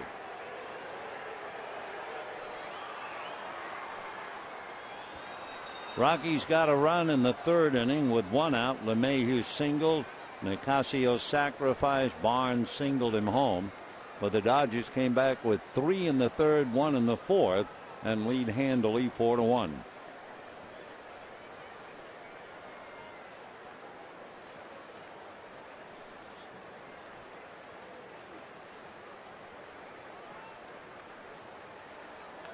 One ball, 1 strike. Pop foul off to the right, out of play. 1-2 the count.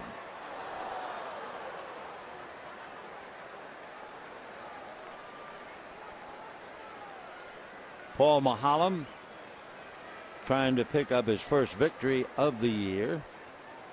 Last year with the Braves, he was 10-11. Twice in his career he has won 10 games. One of the big moments that Maholm remembers was a cameo appearance involving Billy Crystal. He had to pitch to Billy Crystal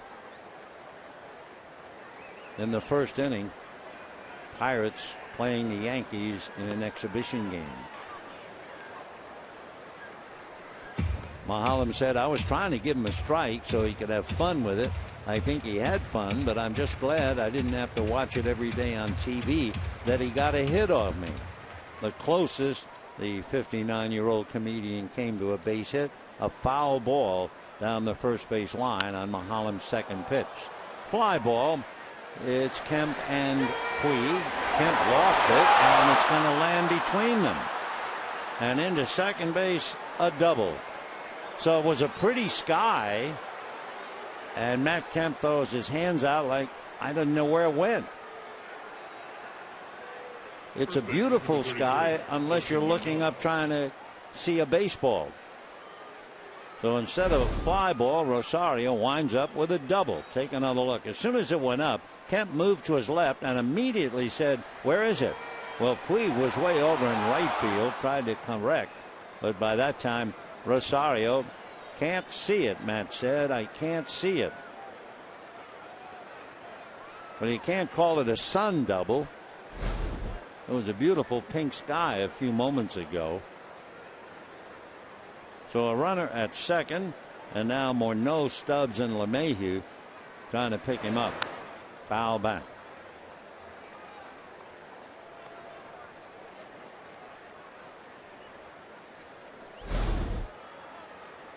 Don Mattingly looking up saying, "I wonder how he lost that ball. The sky is starting to darken." We had that beautiful cotton candy sky just a little while ago. 0-1 the count. And that's going to be flared into right field for a base hit. So the run scores. And the Rockies, thank you. Kemp in a hurry to pick up the ball, dropped it. But holding on at first is Morneau. So Matt's having his troubles out there in center field for the moment. Morneau very happy to get a little fly ball single and a run batted in. So that makes it 4-2 in favor of the Dodgers. Take another look. Didn't hit it hard, didn't have to hit it hard. It lands. Kemp didn't have a play, but of course, even if he had, he would have lost that play on that play.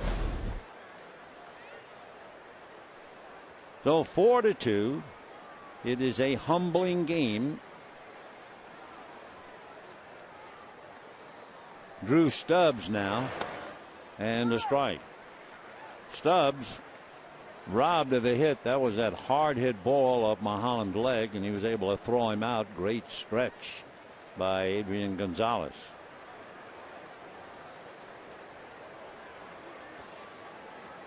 Stubbs is out of Atlanta, Texas. Is there such a place, or is that a misprint? Atlanta, Texas? He attended Louisiana Tech. Yep. He went to Atlanta, Texas High School. Played football. Who would know? 1-1 strike to Drew. He'll be 30 in October. Foul back.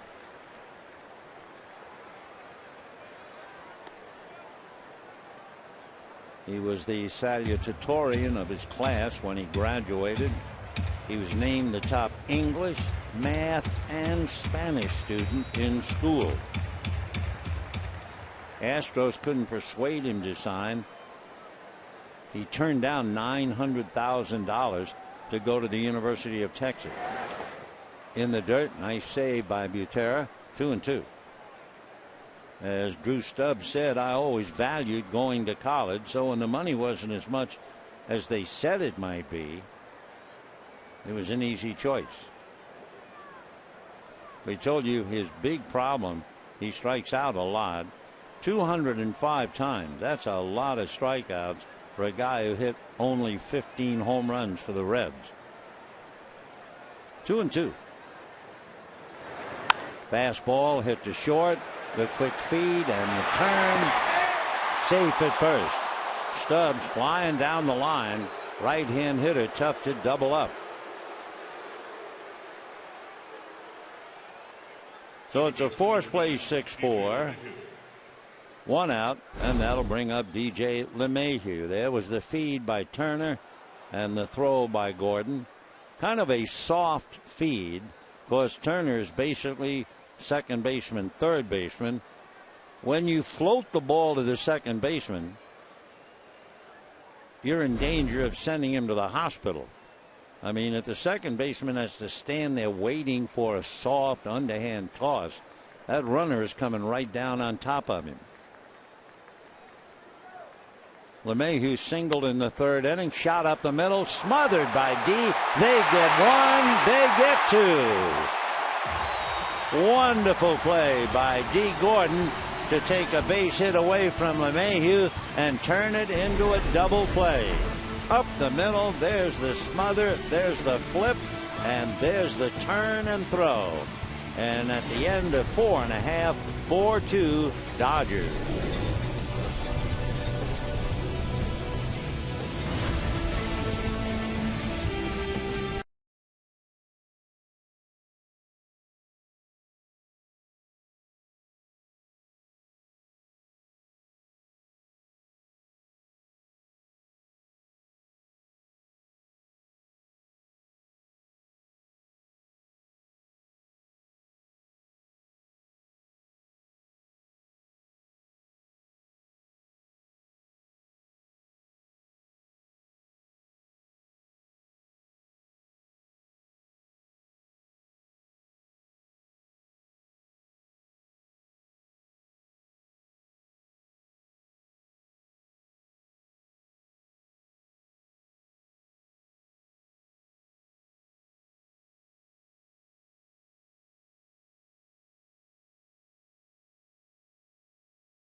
Go to Alana Rizzo. All right, Vin, thanks very much. Stan Conti, the director of medical services, gave me the report that Hanley Ramirez did have x-rays on his right thumb, and the good news is the x-rays are negative. It's basically just a bruise on the top joint of his right thumb. He also was very clear to say that this has nothing to do with the surgery that Hanley Ramirez had on that same thumb last year when he broke it in the WBC. X-rays are negative. He's not going to come back into the game. They're being very precautious with him, very cautious with him, I should say, but it looks like he's going to be okay, Vin.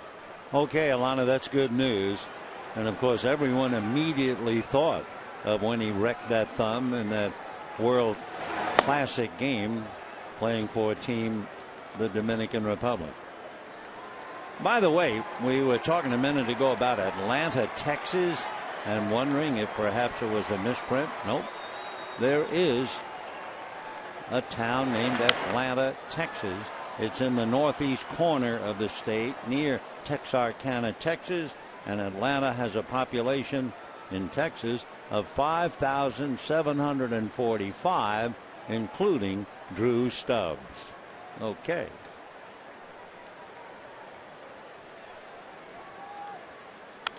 Fouled away.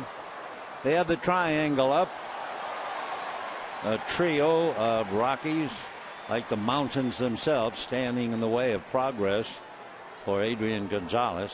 He popped up, had a scoring fly ball, so he has a run batted in.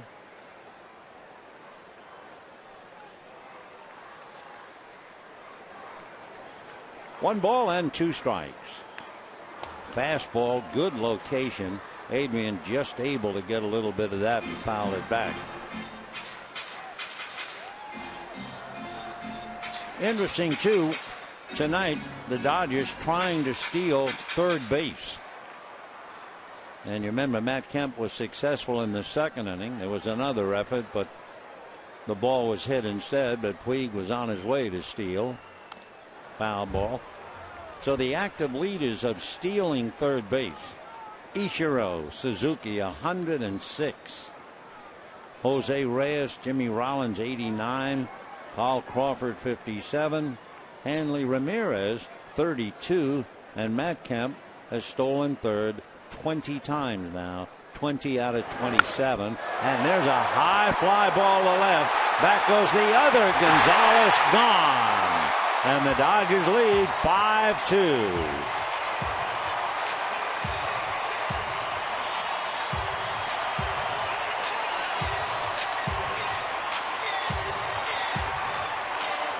Adrian Gonzalez going the other way, his 8th home run, 22 RBIs, and the Dodgers now lead by 3. Adrian swinging the bat like he did back in 2010. Pitches away, so he just goes with it. He doesn't try to pull it, and he is so strong and smooth. That top hand rolls over, the release, and the ball just carries right into the pavilion. So the other Gonzalez could just stand and watch.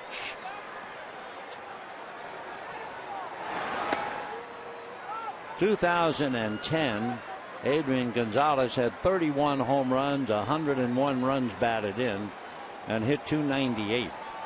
And that's the way he's swinging the bat. 0-1. Fouled off.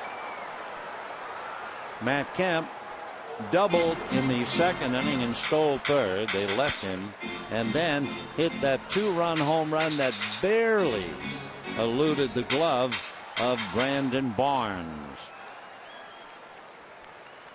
Another note on Adrian Gonzalez, the home run, that is the 1,500th hit in his career. 1-2. This is how close the ball came to being caught, and how somehow it just did get out. Matt's watching, Barnes going back, jumps, looked like he might have caught it at first as he reached up and the ball disappeared, but when he came down, the glove was empty. And down goes Matt. So he has a double, a home run, now strikes out. 1 away. The fielder, number 16, Andre Ethier. Andre Ethier coming up, struck out, and a flare single to left.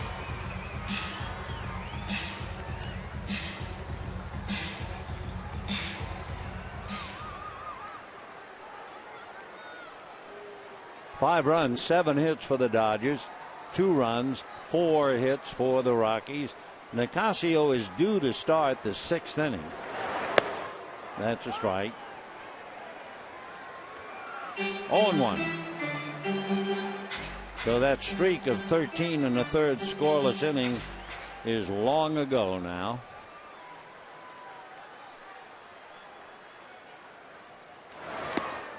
And 2. There's someone loosening up now in the Colorado bullpen. Tommy Kahnle, a right-hander.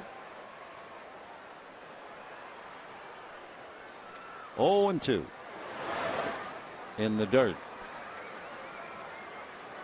For the Dodgers, another extra base binge. They've had 2 doubles, a triple, and 2 home runs. So they now have 54 doubles, 5 triples, and 27 home runs. 1-2. Gap in right center. And just about straight away right. 2-2. Barnes gives him straight away in right. Stubbs shading a little towards left center. 2-2. Ball 3. On deck, Justin Turner.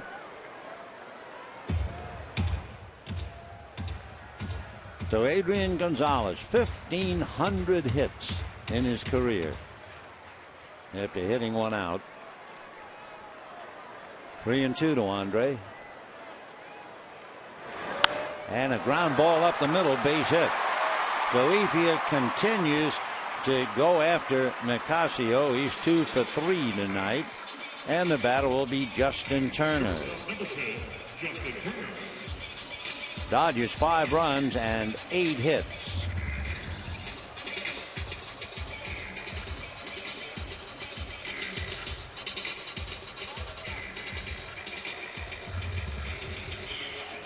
Walt Weiss is out to the mound. Double switch coming up. He's going to go to the pen. He's also going to bring Charlie Culberson into the game. In looking at their lineup, the last out was made by LeMahieu. So Culberson is going to come in and play second base. They'll go to the pen, and we'll be right back.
Tommy Kahnle will take over on the mound. Kahnle from Latham, New York, but lives in Lynn, Florida. He went to Lynn University and was originally drafted by the Yankees. He's only been a pro since 2010. 24 years old. He'll be 25 in August. He pitched very well in the Cape Cod League, and that's a great place for college kids to play. That's where the cream of the crop usually play. And he impressed the Yankees pitching in the Cape Cod League, so they signed him. And then the Rockies got him on a Rule 5 draft out of the Yankee organization. Kahnle basically throws as high as 98, they say. Fastball, slider, and changeup. Had DL a couple of years ago, then he had a slight tear in the labrum 2 years ago, but he's healthy now. And the fastball at 95, ball one. Justin Turner walked, fly to right, 0 for 1. Started at third, had to move to short when Hanley removed. We'll say that Hanley bruised the thumb. Wow, fastball again at 94. 2-0 the count. Tommy is 6'1", 220.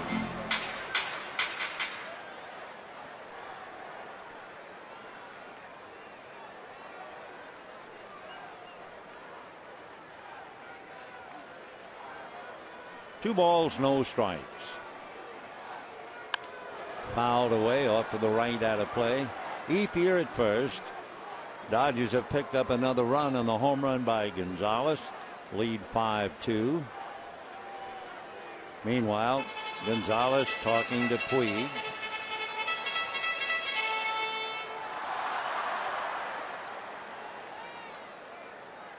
Wouldn't you love to know what they're saying?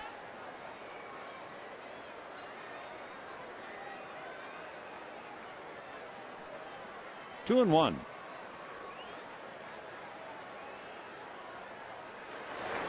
Fouled away. In fact, that last shot of Puig's left hand. Remember the other night he was in the in the dugout wringing that left hand, and he's had it taped. And now Hanley Ramirez wringing his right hand and thumb is out of the game. So we'll see how quickly Hanley rebounds. Juan Nicasio, while he was in there, went 4 1/3, made 98 pitches.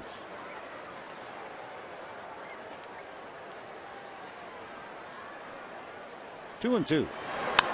And another foul ball. Canely hitting 95, 5 pitches, and Turner fouling him off. You can imagine a New York boy arriving in spring training in the Yankees training camp. But as Tommy said, well, it was nerve-wracking, but it was still baseball. And he said, heck, I've been playing baseball since I'm 5 years old. 2 and 2.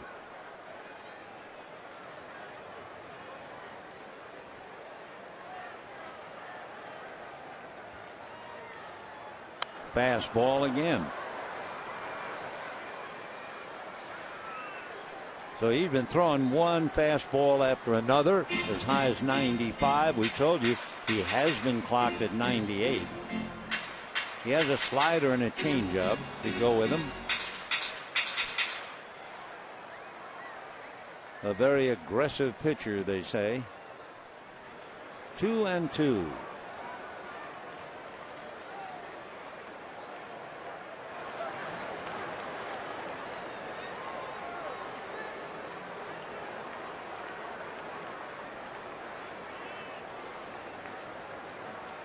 And ground ball to the hole, base hit. So Turner, after seeing 6 pitches, they were all 95 and 94. He got one around 87 and singles to left. So first and second, 1 out, and the batter will be Butera. Drew is struck out and walked. Up there with 1 out, 2 on, and Mahalam due up next.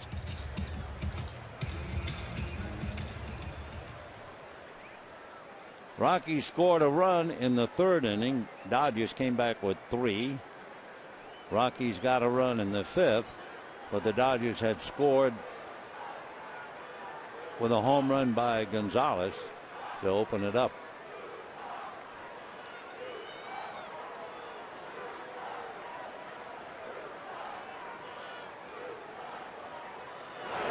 Butera, you remember, scored the run on the base hit by Puig. Looked like a great throw by Carlos Gonzalez, and Ariando had it go off his glove. Cut off what might have been an out at the plate. 1 ball and no strikes. Foul back out of play. Upstairs, that's fastball country. 94 miles an hour.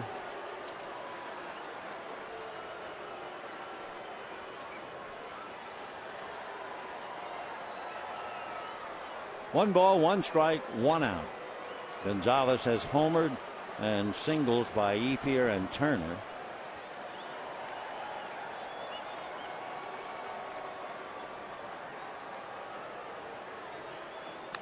Foul back again, another 94 mile an hour fastball. Drew Butera, originally signed by the Mets, battling Tommy Canely. Drew's be 31 in August. Came up with the Twins finally, not the Mets. Had a good 4 years with Minnesota, so he'll know a lot of folks when the Dodgers go to Minnesota on Monday.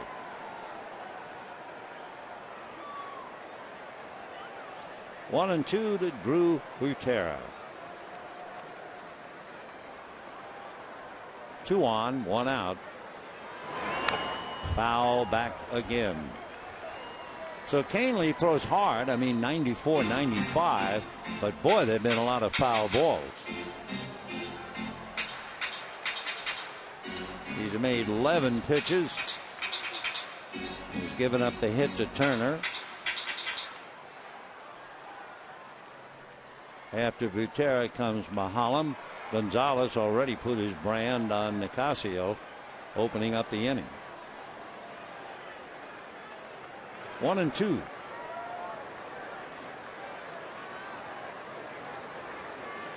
Time. Rosario going out to Counsell Canely. Butera was with the Twins 2010, 11, 12, and 13. Never hit. 197, 187, 198.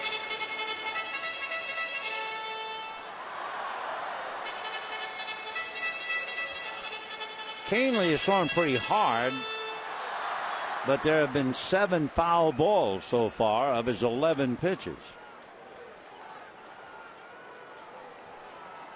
Still 1 out.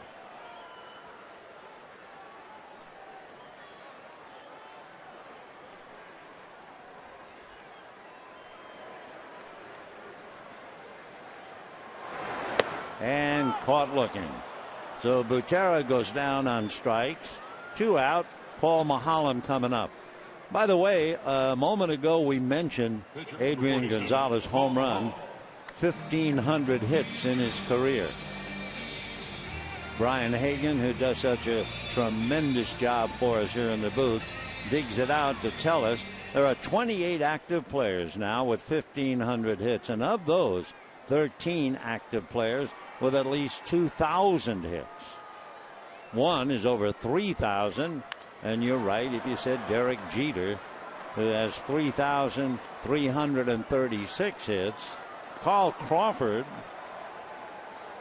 will not do it this year, but he has 1,779 hits.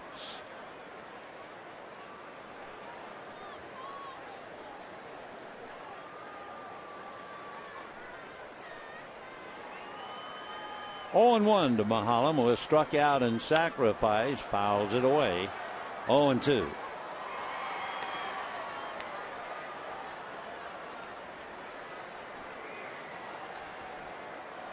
In the inning, Gonzalez homered, Kemp struck out, Ethier singled. That was all for Nicasio. Canely came in, Turner singled, Butera struck out, and here's Mahalam. No balls, 2 strikes.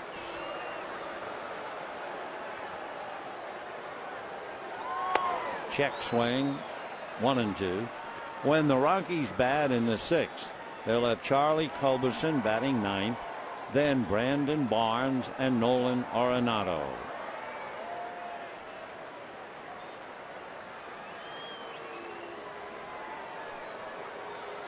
One ball, 2 strikes. Fastball away.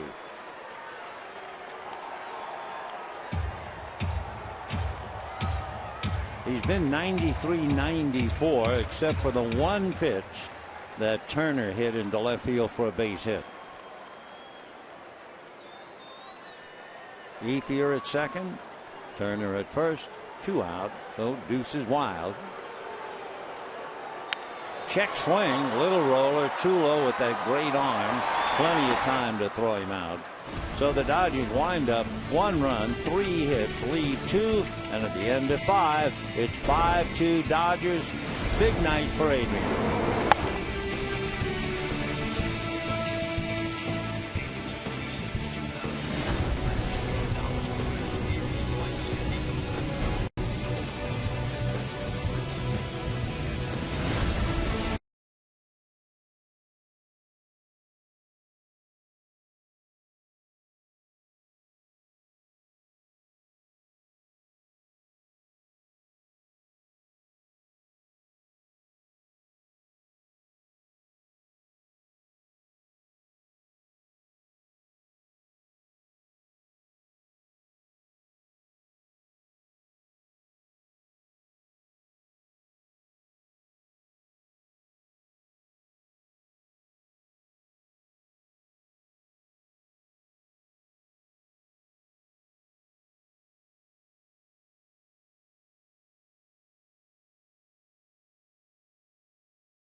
rallying. They had Johnny Sane at second, Eddie Stanky at first, and the batter was Alvin Dark. Dark hit a ball into left field that looked like a sure base hit on a 3-2 count. Gene Hermansky made a fine running catch, fired into second base for the second out. That was turned over to Gil Hodges at first for the third out. A triple play turned in the third inning of the game, and the Dodgers went on to beat the Boston Braves 5-2. And with that, let's go back to this one.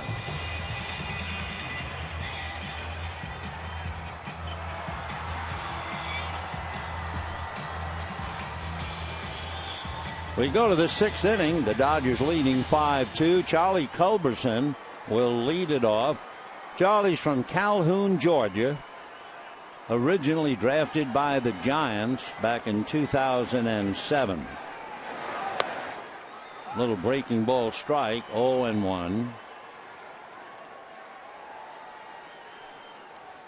Charlie's bloodline is very interesting. He's related to George Sisler. And of course, George Sisler, one of the great hitters the game has ever known, in the Hall of Fame. He's also related to All-Star Dick Sisler, and Dick Sisler hit a tremendous home run against the Dodgers. It wasn't so much the distance, but what it did. Meanwhile, Culberson a fly ball. It's Matt Kemp. One away. Dick Sisler came up in a terrific game. 10th inning, final game of the year between the Dodgers and the Phillies.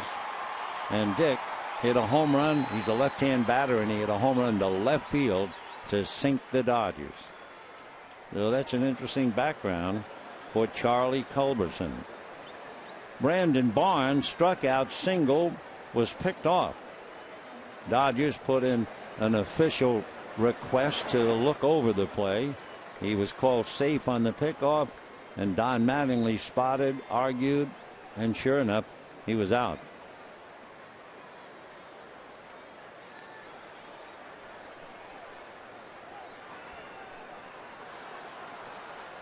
Oh and 1. 1 ball and 1 strike. So Mahalam into the sixth inning, leading 5-2 with 1 out. Barnes and Arenado back to back. Fastball hit late in the air down right field line. Here comes Puig. Boy, he can cover a lot of ground. So Barnes flies out. 2 down in the sixth. Nolan Arenado, with his 15-game hitting streak, has walked and grounded out. Nolan 0 for 1.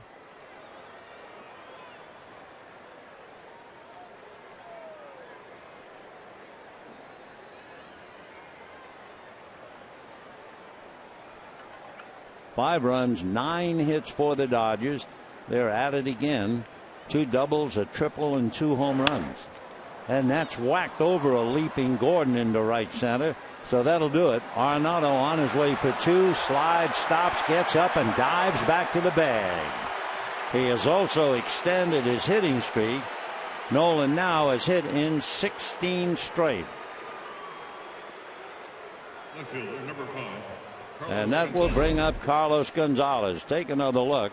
Arenado slaps it into the gap over Gordon. Kemp and Puig. It's Puig who cuts it off, and that made Arenado stop dead and slide back to first. So a 16-game hitting streak. And the batter, Carlos Gonzalez, who has grounded into a double play and struck out, hitting .241.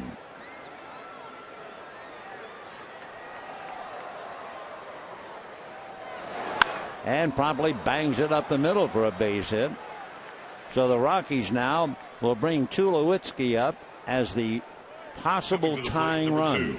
And remember, Tulo came into this game having homered in 3 straight.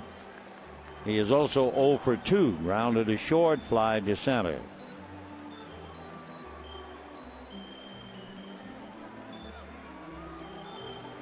So Troy hitting .370. 5 home runs, 17 runs batted in. Tulo, as good as he is in his career, appears to get better as the months go by. We told you he has 9 home runs in his career at Dodger Stadium. That'd be over 54 games plus tonight. Off speed, ball 1.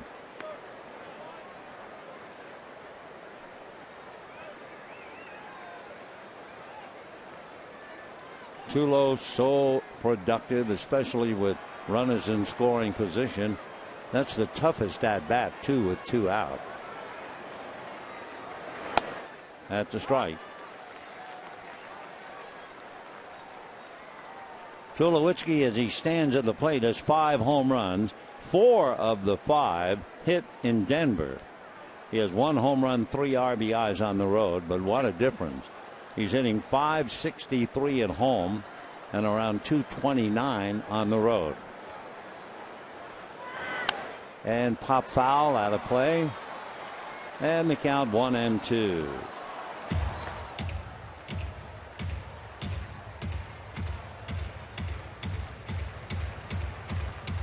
Tulowitzki figures to play at least until 2020.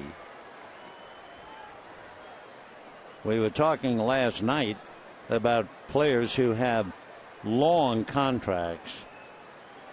Homer Bailey of the Reds, 220. Elvis Andrus of the Rangers, 2022. Starlin Castro of the Cubs, 2020. Buster Posey, 2021.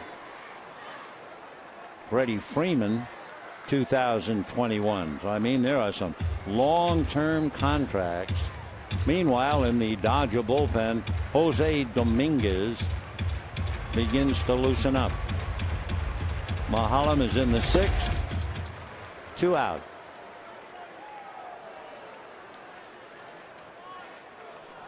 He's only made 67 pitches, so that's not bad at all. Through 5 innings, he had 10 ground balls. Now here in the 6th inning, he's allowed 2 fly balls. And usually when a pitcher begins to tire, he starts coming up in the strike zone. So the 2 fly balls compared to the 10 ground balls, that's a slight sign to get somebody ready. And of course, anytime it's a good idea to get somebody ready when Troy Tulowitzki's at the plate. Troy at 6'3", 215. Hit for the cycle against the Cubs. Been with the Rockies since 2006. So Butera out. There are so many things. First of all, Troy would be the first to admit God has blessed him with such tremendous ability that he signed his major league contract at a Long Beach State, and 14 months later he was playing in the big leagues. And his first year, he hit 24 home runs. That broke the rookie shortstop home run record, admittedly somewhat obscure, but it broke the record established by Ernie Banks. He's from Sunnyvale, born in Santa Clara. 3-2. Runners go. Hammered foul down the line upstairs.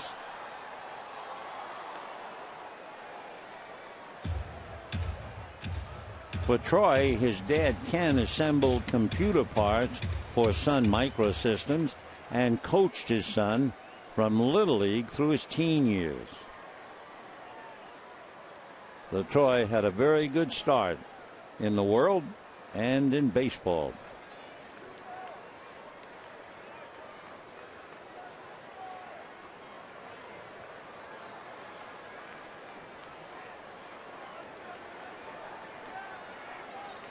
Runners ready to go again. Arenado and Gonzalez. There they go. Ground ball to short. Turner has to make the long throw on the money, and that's the inning. So that's the 11th ground ball, and it bails out Mahalam. No runs, 2 hits, 2 left at the end of 5 1/2. 5-2 Dodgers.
And the first 40,000 fans in attendance will be able to take home their seat when they get their very own inflatable chair, compliments of Coca-Cola. For tickets, visit Dodgers.com/promotion. Well, Paul Maholm has done what the Dodgers hoped he would do. He's gotten him through 6 innings. He has only made 70 pitches as he chats with his catcher, Drew Butera. And he had to get through a tough moment with Gonzalez and Tulowitzki. So the Dodgers now coming up in the bottom of the 6th, and it will be D. Gordon, Yasiel Puig, and Juan Uribe. Gordon in the 3rd inning really excited the crowd as he hit a ball in the gap in right center field. Low pitch. He went after it and then opened up the afterburners. And by the time the Rockies could get the ball back, he was into 3rd with a triple, much to the delight of the crowd. Then Puig was hit by a pitch.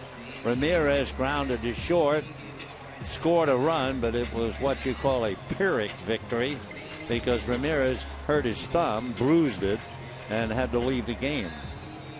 So here's Gordon now for his 4th at-bat, 1 for 3. Last time up, he hit one right on the button, but he hit it right at Stubbs in center field. They pull up the corners, always looking bunt. And a strike, 0-1. Tommy Kahnle in relief of Juan Nicasio. Tommy made 17 pitches, facing 3 batters in the 5th inning. 0-2.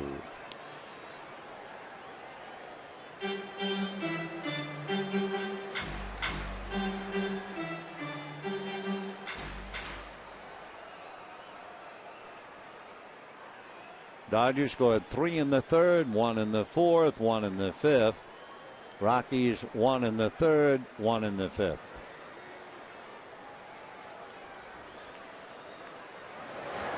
Fastball poked foul defensively. Tommy Kahnle must be getting a little tired of foul balls. Makes him make extra pitches. He's only facing his 4th batter and he's already made 20 pitches. 0-2.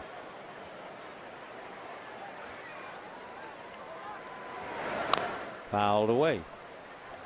That was a breaking ball. No balls and 2 strikes.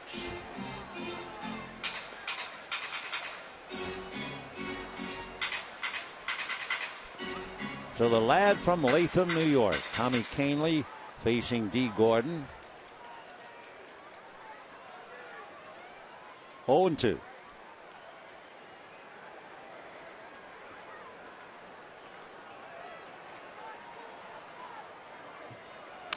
Little hands and a bloop. Going out is too low. 1 away. Gordon is exciting, and of course so is Yasiel Puig. In the 3rd inning, Puig was hit by a pitch. And on a routine slow ground ball, watch what he does. He just keeps on going. And eventually scored on a fly ball. Stopped, slowed down, took off, beat the throw. So that was a pretty exciting inning watching the speed of Gordon and Puig. Yasiel is 1 for 2. Popped up, hit by a pitch, single to left. Strike, 0-1. I think that's the only called strike since Kahnle's been in there. It seems like every pitch has been a foul ball or a swing. 1 out. Dodgers lead 5-2, 6th inning.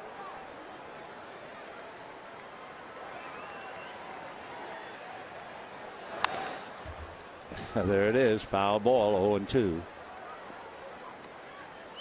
That would make Kahnle a very expensive pitcher.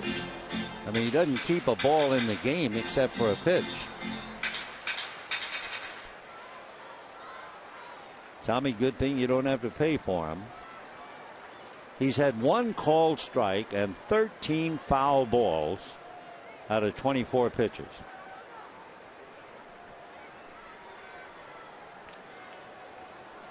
Oh, and 2. There you go. A swing and a miss.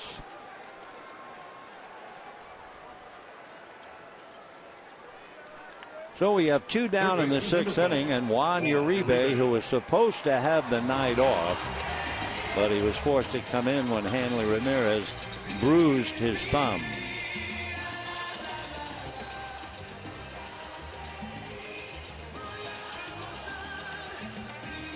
Hanley flied to left field in the 4th inning, 0 for 1.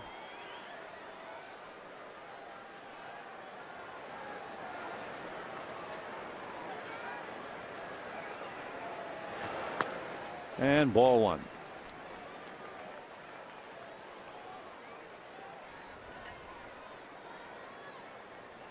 Uribe used to be a first pitch hitter, not so much anymore. Same with Puig.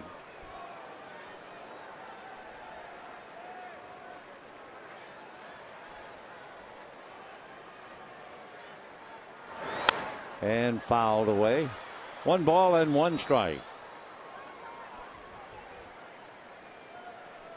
Juan Uribe hitting after Puig. Yasiel just can't believe somebody struck him out.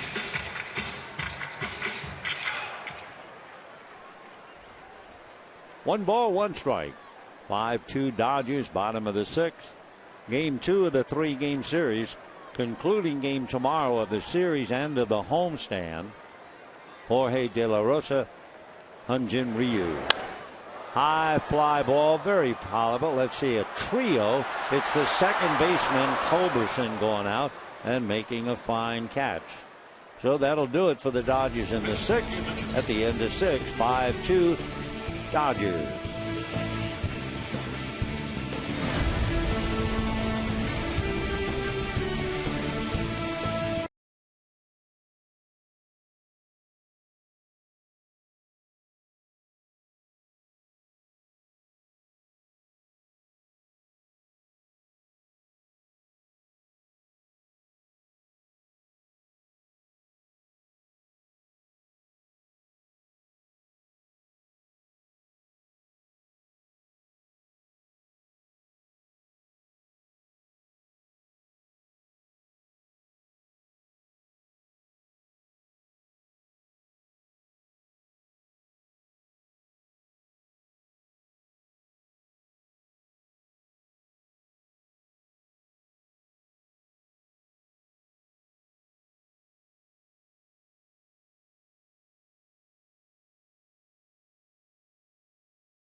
And by California Smokers Helpline. For a free plan to help you quit smoking, call 1-800-NO-BUTTS. That's 1-800-662-8887. Beautiful evening at the ballpark. Nice crowd on hand. So far, the Dodgers leading 5-2 in the 7th inning. It'll be Willen Rosario, followed by Morneau and Stubbs. And if anybody gets on, then the pitcher, Tommy Kahnle. Meanwhile, Paul Maholm has made 70 pitches in 6 innings. So we'll see how he does against Rosario. Rosario thrown out by Butera and doubled, scored a run. His double was the fly ball lost by Matt Kemp. Landed untouched, and then the base hit got him home. Comebacker. One away. Chris Martin down in the bullpen as Justin Morneau checks in. Fly to center, single to right. There's Martin. So they'll be hitting for Canely if they get a man aboard. He's the fourth hitter due up.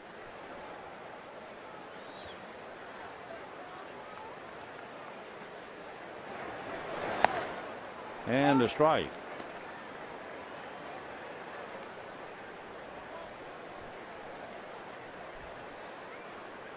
Oh, and 1 to Justin.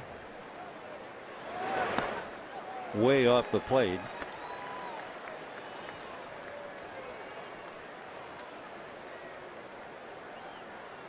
Morneau, like let's say a Mark Trumbo, coming over to a new league, all the new pitchers, but Morneau is doing very well. Not bothering him at all. Of course, he did spend last year with the Pirates briefly, about 20 games. So he knows some of them. 2-2 the count. Morneau, back in 2006, the American League MVP, the fourth Minnesota Twin to win it, joining Zoilo Versailles, Rod Carew, and Harmon Killebrew. Ball 3. You know, Zoilo Versailles spent a brief time with the Dodgers. He was the 1965 MVP in the World Series. A couple of years later, he was released. He was 29 years old, and his career was all over. Comebacker. This time a lob. So 2 assists by Mahalam. But it just shows you how the lights can go out so quickly on a good ball player. I mean, Versailles was really good. Gone by 29. Here's Drew Stubbs. Mahalam made a fine play to throw him out on a comebacker. And then last time up, Stubbs hit into a force play. Josh Rutledge, who appeared briefly last night as a pinch hitter and struck out, he's on deck. Ball 1.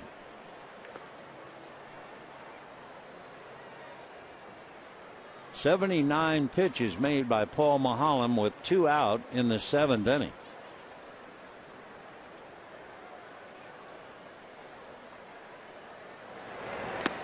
And that's low on the fake bunt. 2-0.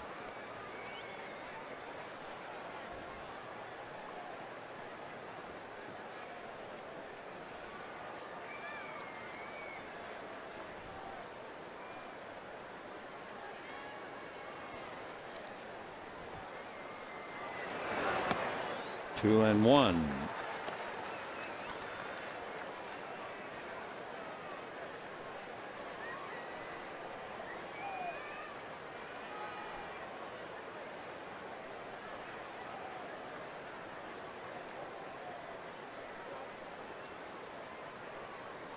Learn something every day. Drew Stubbs from Atlanta, Texas.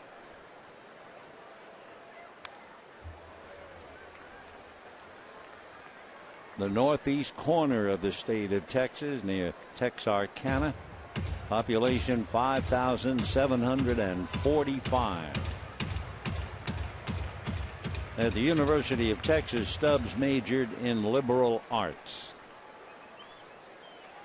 Drew runs very well, 6'4", 200-pounder. Off speed, ball 3. 65 miles an hour. So he goes all the way with 2 out. Rutledge is on deck.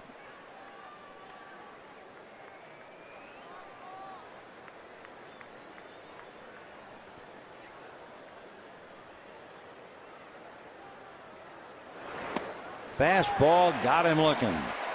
So Stubbs caught looking. Down he goes. Another nice inning. Boy, Paul Mahalam giving the Dodgers quite a lift. He's gone 7 and walks off leading 5-2.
Well, the Dodgers and the Rockies meeting on the 26th of April. Might be another game as far as most are involved, but not for Chris Martin. He is 6'7", weighs 175 pounds.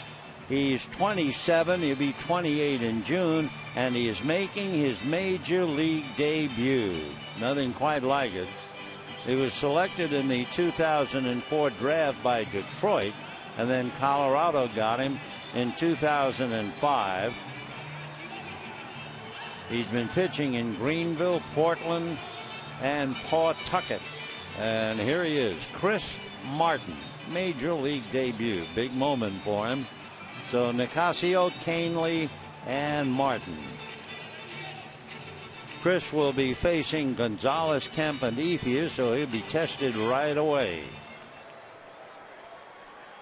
1,500 hits for Adrian Gonzalez, including a scoring fly ball and a home run tonight. 8 home runs, 22 ribbies, and grounds one where there's no one playing. They had the 3-man shift on the right side. Adrian goes the other way. So Martin makes one pitch in the big leagues, and it's a base hit. Matt Kemp coming up has a double and a home run. His home run barely made it, but it doesn't make any difference. Fastball down around the knees, and Barnes at the cleats looked like he might have caught it. It was that close and went out. So Matt with a double in the home run. Takes the cap off. I think maybe he thought it was caught. We did at first. 5-2 Dodgers. They now have 10 hits. Chris Withrow gets up in the Dodger bullpen. Fastball strike, 0-1. There's Chris. Mahalam made 84 pitches, and I'm not saying he's out. Withrow might be just loosening up back of him. We'll see. 0-1 to Matt.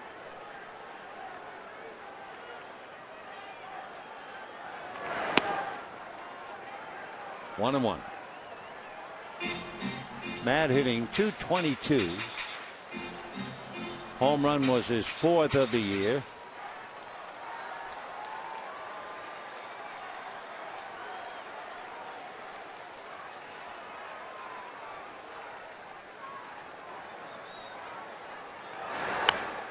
One and two. On deck, Andre Ethier.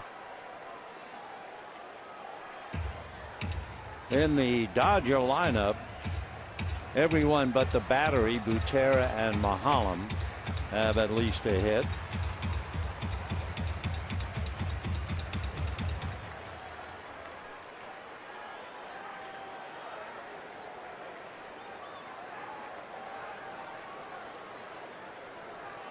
One ball, 2 strikes. 2-2. Another note on Gonzalez. When he got that base hit, it gives him 1,501.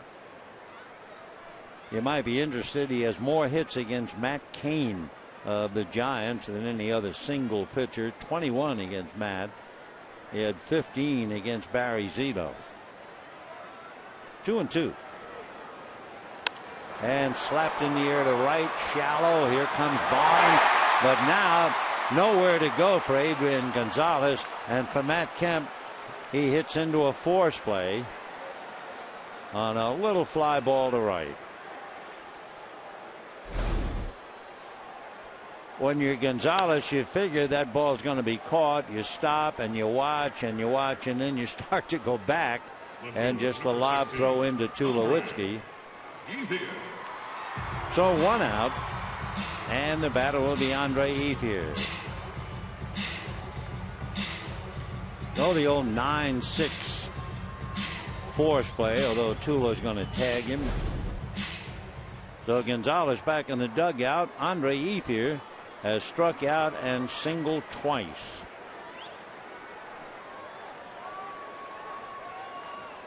(5-2) Dodgers, bottom of the 7th.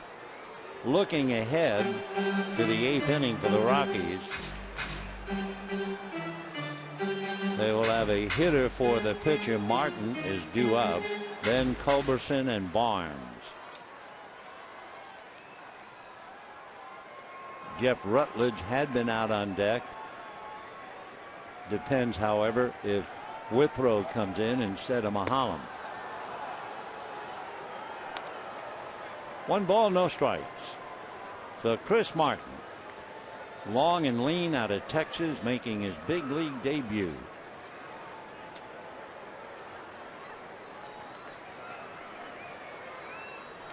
Kemp has already stolen third tonight.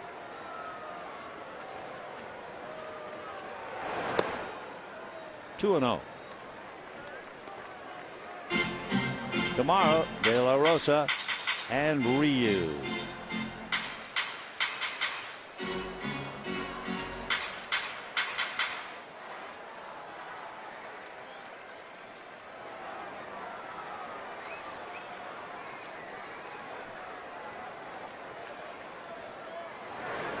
And ball 3. By the way, a reminder, De La Rosa tomorrow.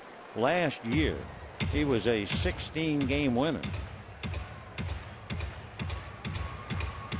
Ryu will go up against him. De La Rosa, a better pitcher at home. That's tough to say for a Colorado pitcher. So Ethier, meanwhile, gets the walk. First and second with 1 out, and the batter will be Justin Turner.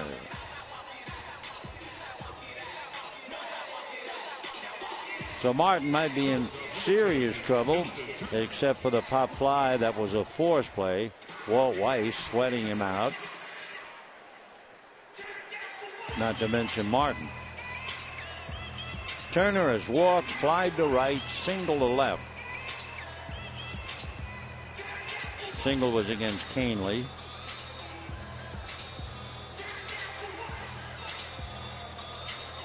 Justin started the game at third, had to finish up at short for Hanley Ramirez. If you're just joining us, Hanley Ramirez hit a ground ball to short. That was back in the 3rd inning, and we noticed when he got back in the dugout, he was obviously in pain. A lot of pain. Turns out he bruised the right thumb a year ago playing for the Dominican Republic team. He hurt the ligament, had to have surgery on the thumb. So, of course, that was a serious thought when he showed so much pain. Turned out, after x-rays, a bruise. Swinging the bat. That's a strike.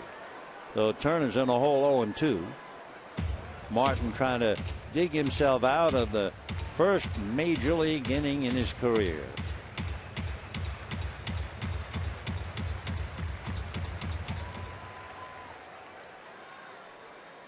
No balls, 2 strikes.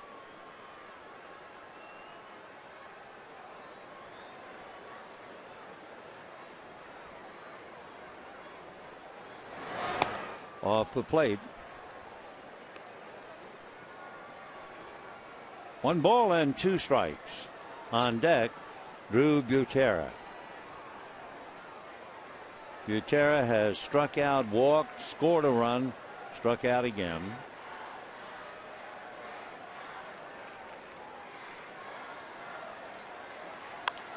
Little roll to the short. Tulowitzki the feed. It's turned for an easy double play.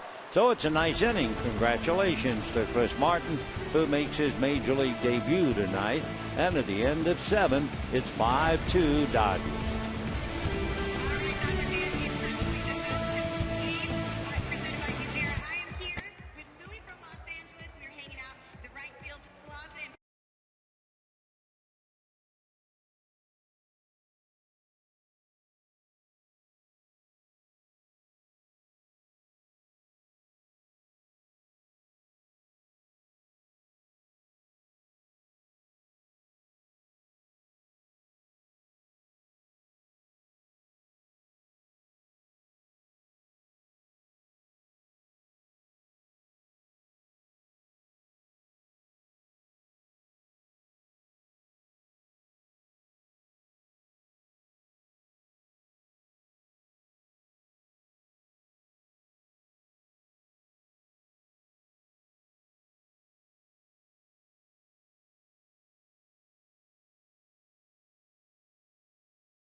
stand.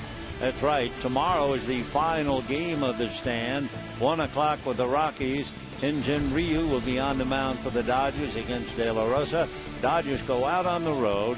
They play 3 in Minnesota. Weather will be a big concern whether they play those games or not. Then they'll go to the Marlins for 3 and finish up in the nation's capital before coming home and opening up with a 4-game stand against the Giants, the 8th, 9th, 10th, and 11th. Meanwhile, Paul Maholm has reached the mound, but let's see if they're going to take him out. They wanted to get the pinch hitter announced, and it's the right-hand hitting Rutledge, and that'll do it. So Paul had a great game, made only 84 pitches, gave the Dodgers 7 very strong innings, and he's worth a standing round of applause, and he gets it from the people behind the Dodger dugout. Great performance by Paul Maholm. Remember, he had a 7-game losing streak against the Rockies, and we'll be right back.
Pennant back in Ebbets Field in Brooklyn.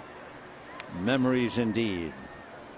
All right, it's 5-2 Dodgers, 8th inning, and Josh Rutledge coming up to bat. Young man out of Cullman, Alabama, struck out as a pinch hitter last night. Rutledge checks in, hitting .333, 6 for 9 with a run batted in. They get 6 for 18. Strike, 1-1. So Chris Withrow coming in to try and hold on to this 5-2 lead after a great performance by Paul Maholm. Withrow, an earned run average of 0.7. Withrow's in his 11th game, 11 1/3 innings. He's allowed 1 earned run. So Paul Maholm turned in a tremendous effort, giving the Dodgers just what they needed, a strong 7. Meanwhile, Withrow now behind 3-1.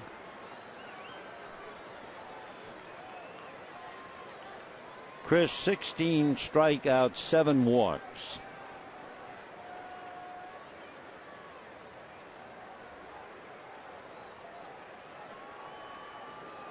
Eleven 1/3 innings, 2 hits. 3-2. Comes right back, 95. Rutledge is a second baseman and a shortstop. Came up to the Rockies last year. Had 88 at bats, hit .235.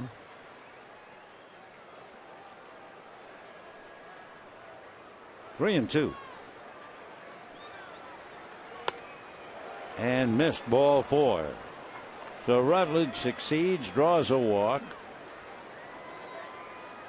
Charlie Culberson, who came in the double switch, will be coming up. Charlie Culberson. Mahalam walked the second hitter that he faced tonight. That was Arenado in the first inning, and never walked another. So he had tremendous control.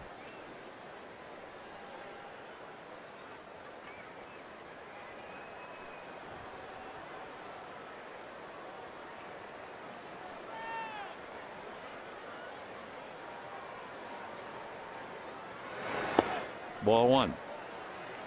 Remember, sitting in the Rockies dugout, among others, you have Charlie Blackmon, who is hitting .398. Charlie with that full beard alongside Troy Tulowitzki. Tulowitzki's no longer with the mullet. Shave that thing away. It is history. Don't tell me you don't remember Tulowitzki's mullet.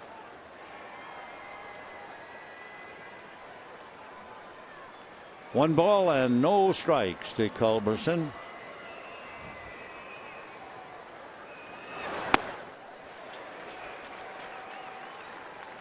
Rutledge over at first base, 0 for 1 in stolen bases. Rockies trail by 3, and we're in the 8th inning.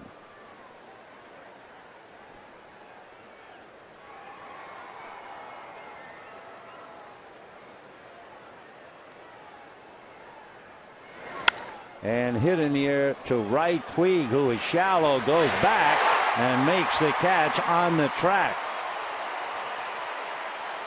So I guess he didn't think the infielder Culberson could hit the ball that far. And Yasiel had to go way back to catch up to it. So 1 out. Puig going back. Then had to turn, catch it the other side. Turned one way, actually turned the wrong way, but made the play. So 1 out, 8th inning. Rutledge holding at first. Good play by Yasiel. And here's Brandon Barnes. Struck out, singled, flied to right. And when he singled, he was then picked off in the 3rd inning.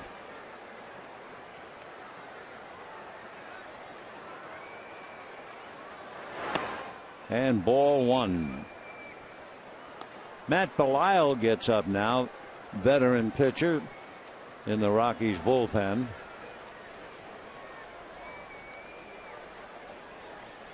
We've seen a lot of Belisle over the years. Originally saw him with the Reds in 2003. Been with the Rockies since '09. 1 ball and no strikes. Way out in front, guessing fastball, and still started too early.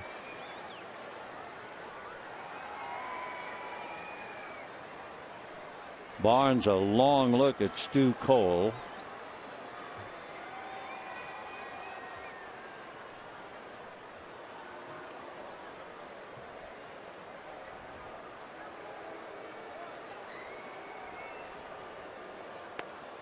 Little low ball too. Barnes appeared as a pinch hitter last night in the 11th inning, doubled.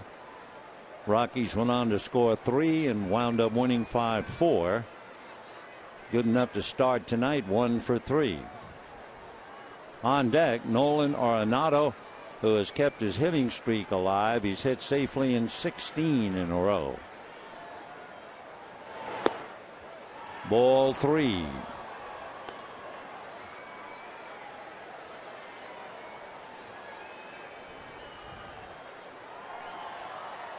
Three balls, 1 strike. 1 out. We're in the 8th. Dodgers lead 5-2.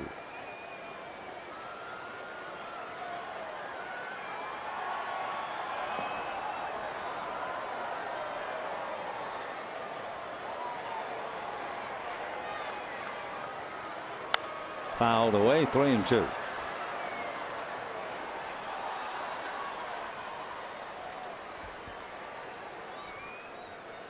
Rockies have done pretty well at Dodger Stadium. They won 6 out of 10 here last year. So they had won 7 of the last 10 games.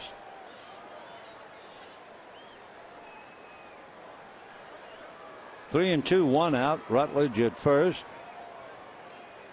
He is gone. It is ball 4. So Barnes draws a walk. First and second with 1 out in the 8th inning, and Nolan Arenado coming up. Batting next, third baseman, number 28, Nolan Arenado. So Whitlow walking 2, and that gets Rick Honeycutt on the phone, and in a moment we'll see the results of that phone call. Arenado walk, grounded to first, single to right.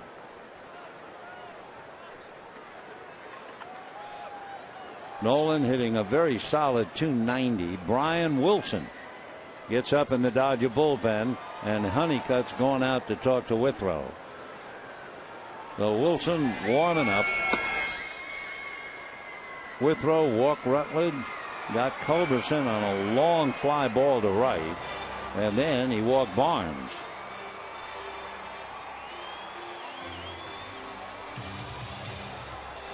Chris with an ERA of less than 1, but he's gotten himself in some trouble walking 2.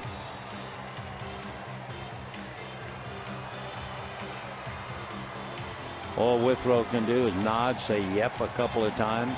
Yep.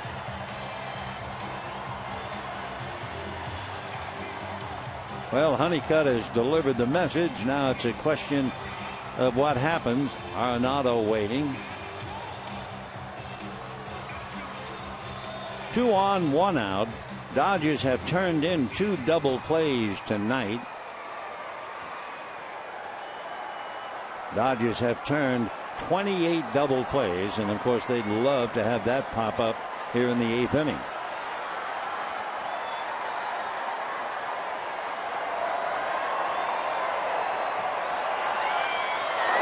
And ball 1. Arenado is a very good looking ball player. First time that we saw him last year, we were all commenting on the fact that he's got a great deal of talent, and he wound up as a rookie winning the Gold Glove. So the Rockies not done yet by any means. In the 8th, and the big guys, Gonzalez and Tulowitzki, due up. Bad ball. He chased it 1-1. The paid attendance on this Saturday night, 45,241. And remember, a lot of them will just sit back and relax after the game and watch the movie Field of Dreams coming up after the game. 1 ball, 1 strike. And a strike. Arenado didn't think so. 1-2 to count. So Nolan takes a long walk to get away from home plate, which is not a bad idea. When you're a little angry, if you hang around, you're going to say something for sure. So he just walked away. Plate umpire Paul Nowert. 1-2. 2 on, 1 out.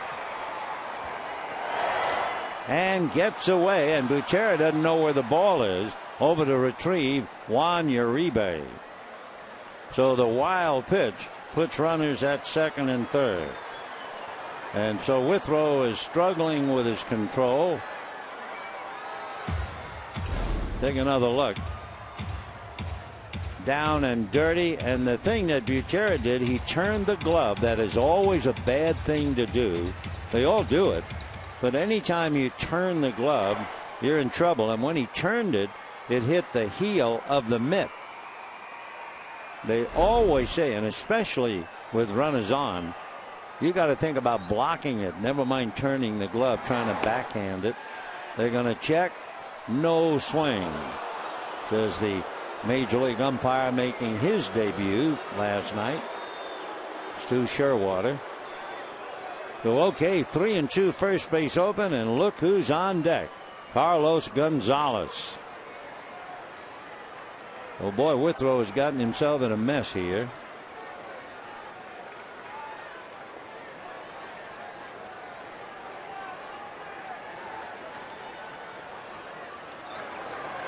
and down and dirty for ball 4. So Withrow has walked 3. Bases loaded, 1 out, and here comes Carlos Gonzalez. All Mulholland can do is shake his head, just like Mattingly shook his head. The Rockies very much in the game, especially with a man like Gonzalez at the plate. Cargo has had as many as 34 home runs and 117 RBIs. Last year he had 26 home runs, 70 ribbies. And here he is now in a catch-up role for sure. Bases loaded, 1 out, and Tulowitzki on deck.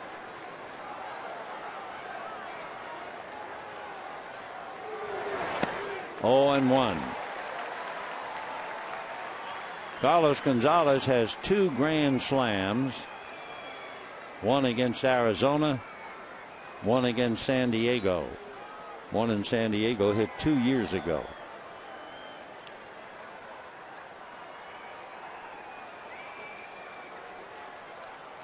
Oh, and 1. Carlos from Maracaibo in Venezuela. 0 and 2.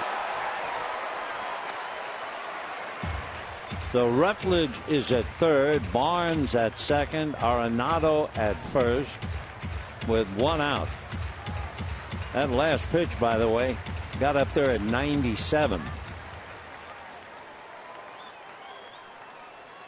Mulholland with all his work out on the lines, tying runs are all out there.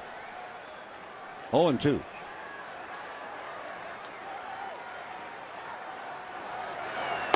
Ball 1.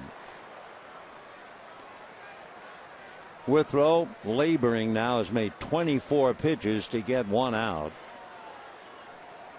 Tulowitzki waiting on deck.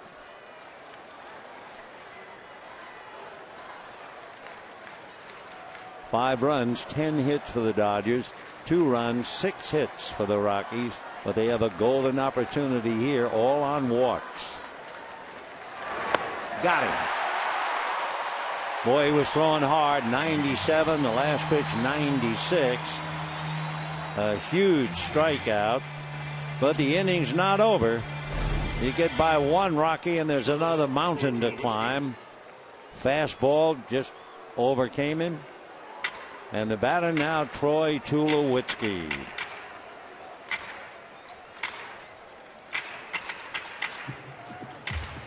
So Tulowitzki coming up, 5 home runs, 17 runs batted in. He has homered in 3 straight games. He has 5 with 17 RBIs, hitting .365, grounded to short twice and flied to center.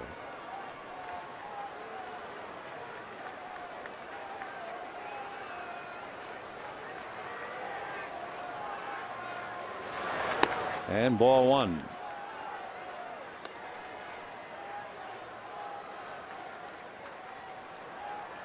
Carlos Gonzalez standing in the dugout looking out at Withrow. Major league hitters cannot believe any pitcher can get him out. That's why they're major leaguers. Now he sits down and relaxes. And a strike. Withrow throwing 96 and 97 now. Kind of a snarl on his face. 2 out, 8th inning, 5-2 Dodgers. Rockies have loaded the bases on walks.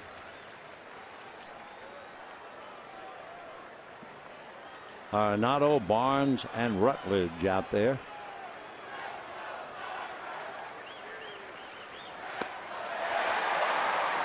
One and 2.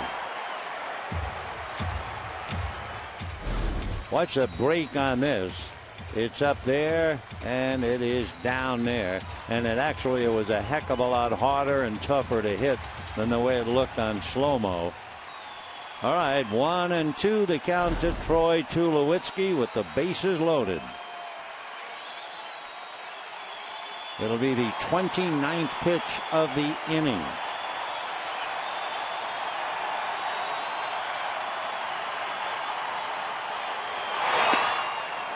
2-2. 97 miles an hour.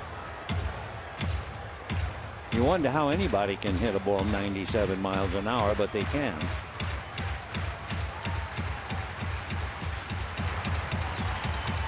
Weiss sweating it out. Jim Wright, the pitching coach, behind him. 2 balls and 2 strikes.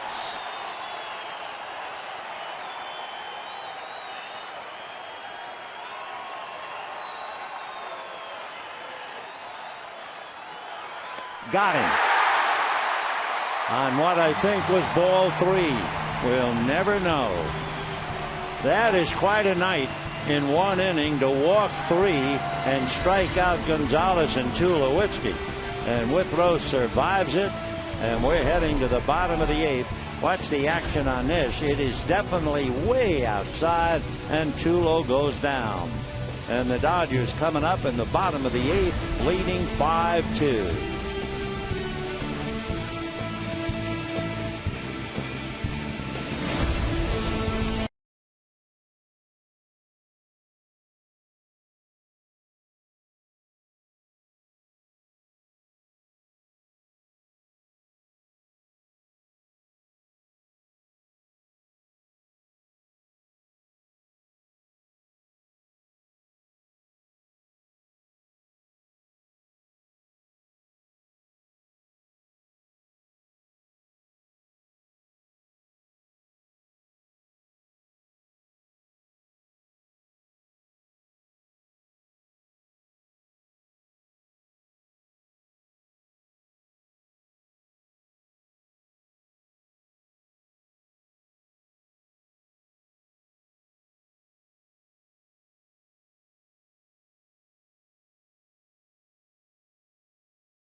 Oh, yes, the energy to light up a city. Great.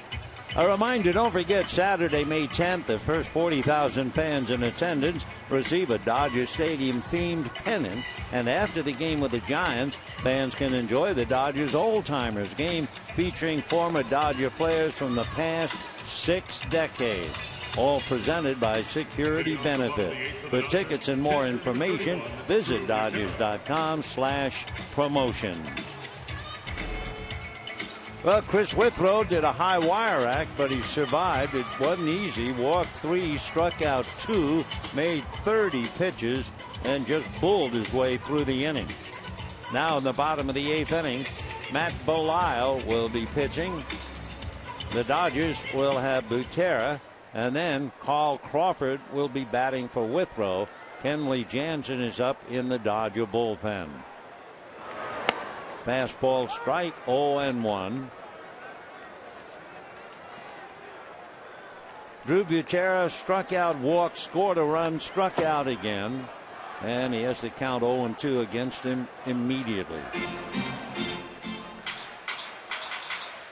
Matt Belisle, the 4th Colorado pitcher. Big guy out of Austin, Texas, 6'4", 230. And strike 3. So Butera turns, walks away empty-handed, 1 away in the 8th inning. That will bring up Carl Crawford batting against Belisle. Belisle originally signed with the Braves way back in 1998. Never made it with the Braves. Came up with the Reds. Up and down in the Reds organization all the way through 2008. Came to the Rockies in 2009. Ball 1 to Crawford. Crawford struggling at 209. He has a lot of company.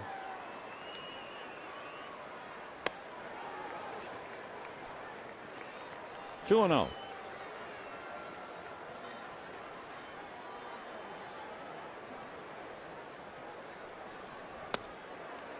And ball 3.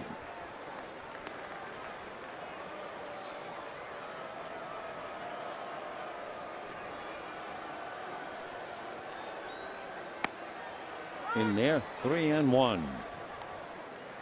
Belisle is the kind of a guy they say usually first at the ballpark and the last to leave. I remember Pee Wee Reese used to have an old expression to the kids, the rookies: hurry out of the clubhouse and hurry out of the game. So Belisle has been in the big league since 2003. Yep, the captain, number 1, Harold Pee Wee Reese.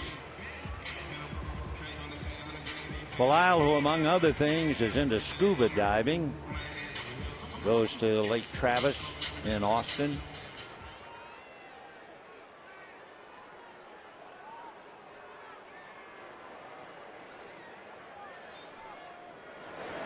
And that's going to be hit into left center for a base hit. Crawford will hold on.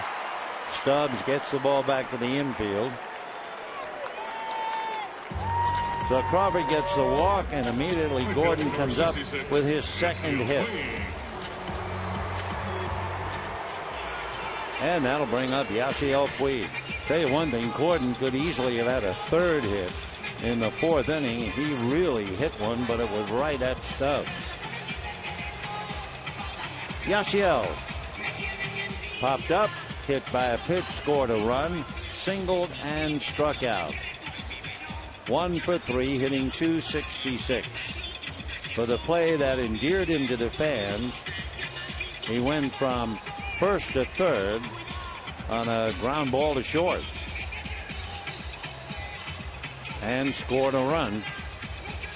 Gonzalez picked him up with a scoring fly ball. Dodgers 5 runs, 11 hits. Rockies 2 runs, 6 hits. 2 hits against Belisle. Well, 1 hit and a walk, 2 on.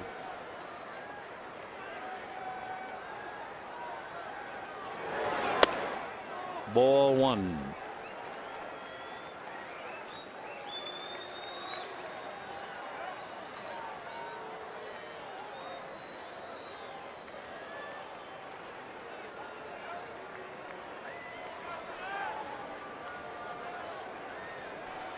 Belisle very much has been kind of an Iron Man. I mean, you look back through the books. 2010, 76 games. 2011, 74 games. 2012, 80 games. 2013, 72 games. And he's now in his 12th game already this year. He's big and strong, 6'4", 230. Fastball strike. Puig taking that all the way.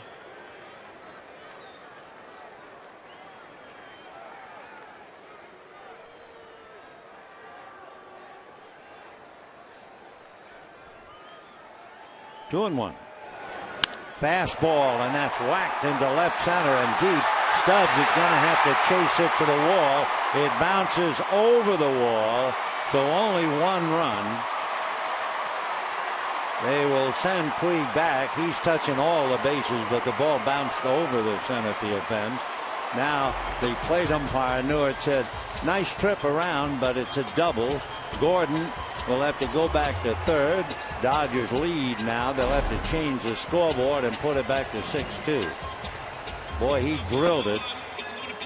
Got that big body behind it. Stubbs had no chance to catch it.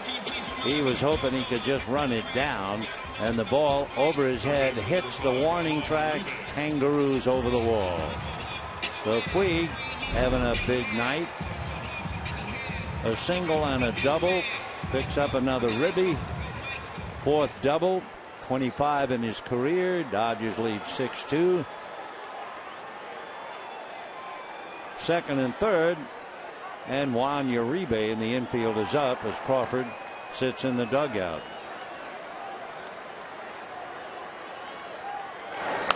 Foul back. Uribe, as he used to do a lot, going after the first pitch. Uribe was not supposed to play. This was going to be the time they give him the game off, but the best laid plans of mice and men and Dodger manager didn't quite work out. High fly ball to right center. Let's see. It will be Barnes. Tagging is Gordon. No play. However, is Puig, and he is out at third. No run. Adrian Gonzalez arguing for a moment with the plate umpire, but Newhart said no run.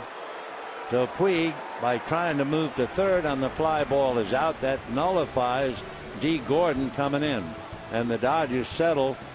And now Mattingly's going to come out and appeal, and Newhart explaining. Meanwhile, Tim Wallach talking in the pen. Kenley Jansen. Paul Nowert, the plate umpire, still talking, and now the umpires are going to get together, and Wallach is holding his thumb up as if to say, pursue the discussion. So let's take another look. There's Barnes. Here comes Gordon. The throw to third. Gordon is on the plate. Puig is just about to be tagged. Finally. So it looks like Gordon scored before the out, but that's the umpire's decision, and we'll wait that. Awfully close. Gordon in the air. Not sure if the tag had already been applied. Tough call. Newhart at third, where the play is, and we'll wait and see. So we do know that Uribe hit a fly ball to right field, and we'll wait and see whether one run is scored on Crawford or two runs, and it's either 6-2 or 7-2. Puig thrown out at third for sure, but the question is, what about Gordon? Nice throw too by Brandon Barnes to third base. So two umpires listening, Newhart and Larry Vanover, the crew chief. Take a look again as far as the tag and Gordon leaping in the air. You can't see the tag there. That's the problem, Will. And obviously the Dodgers have lost. The out recorded before the run, and the Dodgers lead 6-2 as Puig looks on. Dodgers have taken the field, and it's Brian Wilson on the mound. Puig is going to go to right field, and we'll be back.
Blackman fouls it away, 0-1.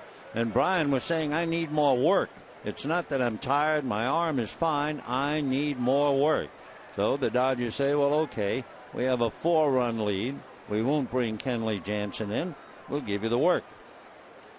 Brian, remember, in the 9th inning of that game with Philadelphia, gave up 4 runs. So we'll see what he does tonight. Blackman batting for Rosario. 0-2. Charlie led the league in hitting for a little while, batting .390 now.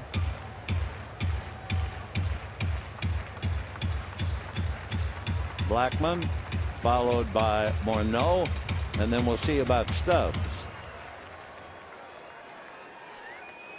Stubbs or Corey Dickerson, we'll see, but Morneau for sure.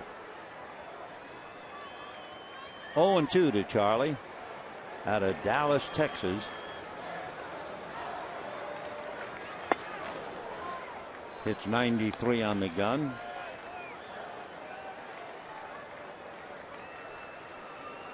Charlie Blackman last year in 82 games hit .309.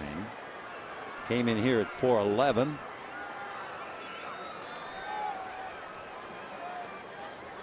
They've made a mistake on the scoreboard. They still have Willen Rosario on all of his numbers while Charlie Blackman is hitting. So they ought to correct that.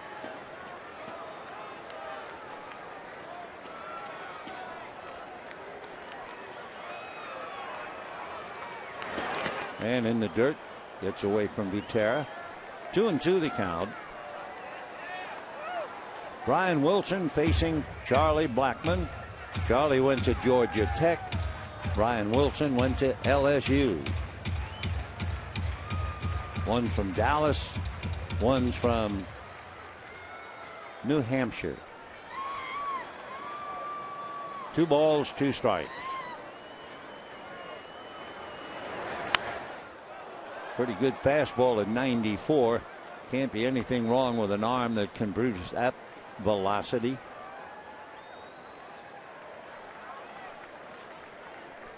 We're in the 9th inning after the Rockies left the bases loaded with their top 2 hitters. Gonzalez struck out and Tulowitzki struck out. 2 balls, 2 strikes. Fastball, a broken bat and a foul ball, and a huge sliver of the bat on the grass. So D. Gordon will retrieve that thing.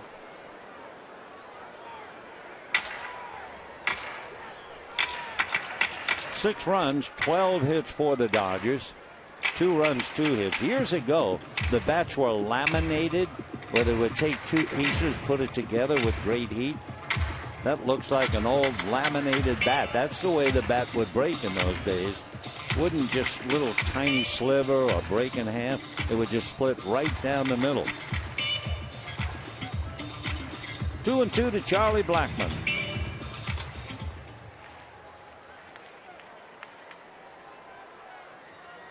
Charlie 6'3", 200. He'll be 28 years old, 1st of July.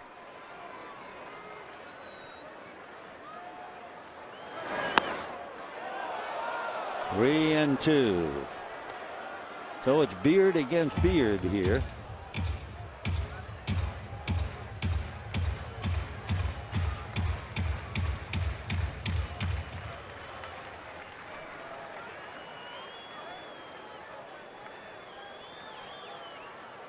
Three and 2. And now Charlie backs out. Morneau and Stubbs to follow in the 9th.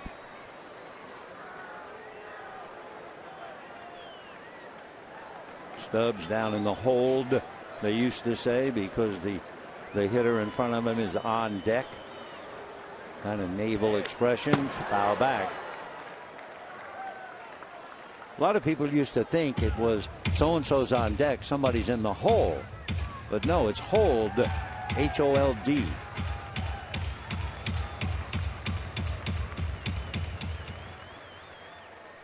Three and 2 to Charlie Blackman.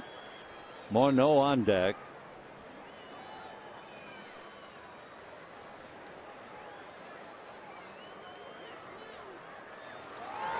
Fastball low, ball 4. When Wilson made his 28 pitches, First baseman, number 33, he gave up 3 hits and a walk. So he walks Charlie. That's 4 walks given up in the 9th inning, 3 in the 8th. So now Morneau, fly to center, single to right, hit back to the box.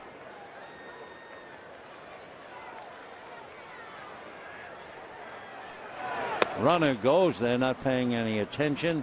The so-called defensive indifference.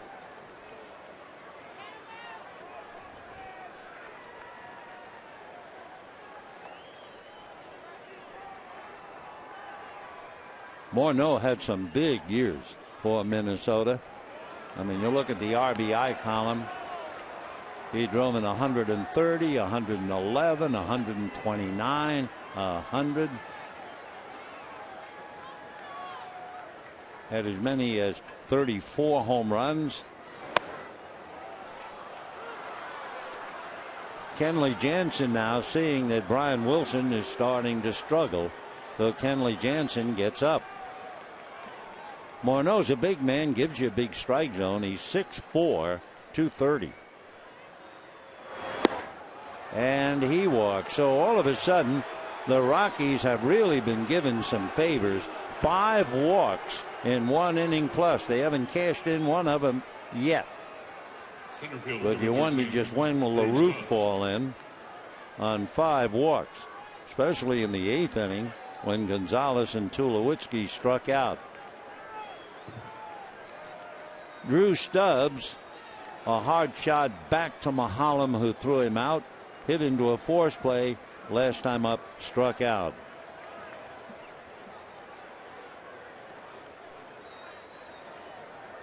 Now Uribe over to just break the mood.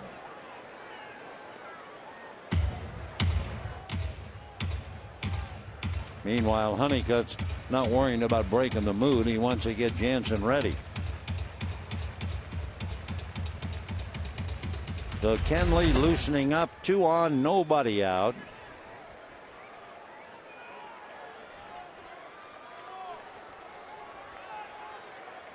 And now here comes Mattingly. Now this is the first trip to the mound, so let's see.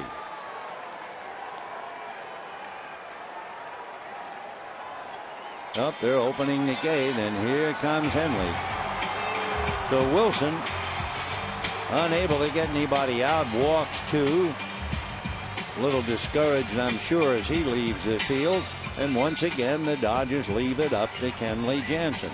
6-2 Dodgers, 9th inning. We'll be right back.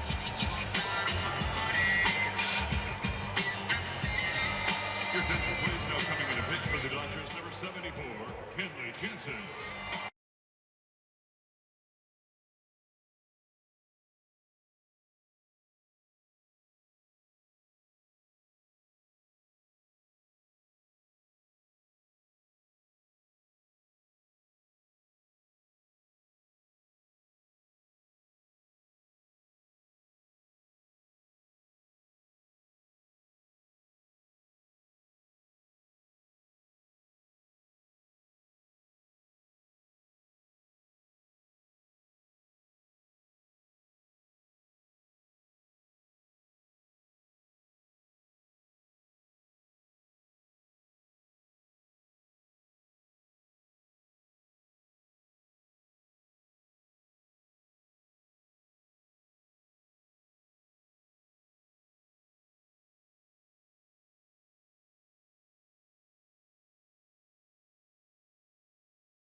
Only 5. Well, the Rockies have gotten 5 innings in the last 1 inning plus. 3 walks in the 8th, including a wild pitch for good measure. And now walks to Blackmon and Morneau to bring up Drew Stubbs, the center fielder. Corey Dickerson, left-hand hitter, comes out on deck. We've seen him run. Stubbs runs very well. He is also prone to striking out, and we'll see what happens now against Kenley Jansen. Uribe is up about even at the bag, and the runners take their leads, Blackmon and Morneau. Nobody out. Starts him with a strike.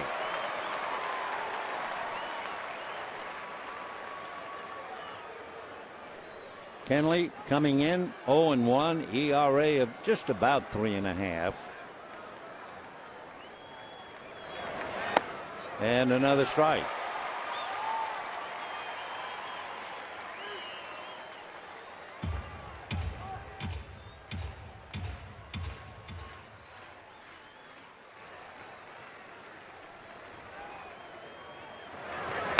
Foul back. Drew Stubbs out of Atlanta, Texas.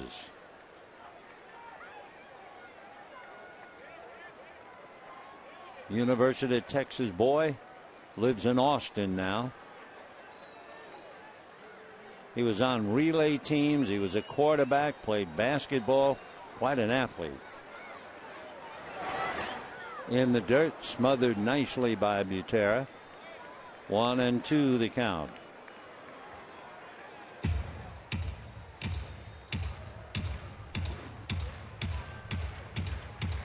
Mattingly had a good night all the way back in the 3rd inning when Barnes was picked off, called safe.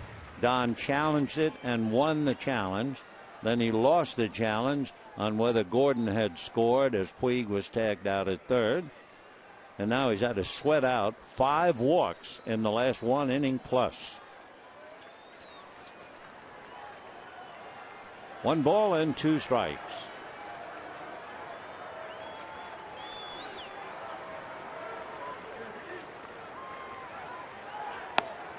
Off the plate. 2-2.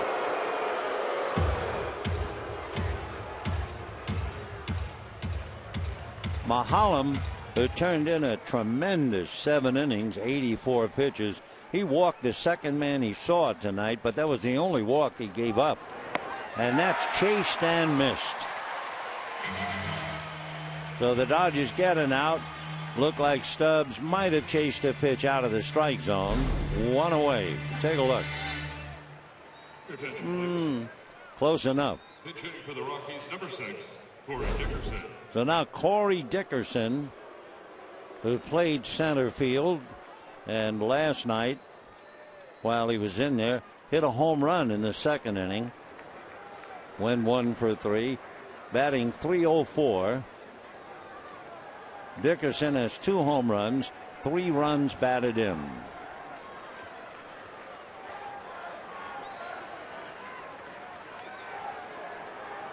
The Rockies are missing one of their top hitters, a hitter who led the league in batting last year, Michael Kadire. So they've really done a great job playing without him. They began the game like the Dodgers, 1 game back of the Giants, who already won.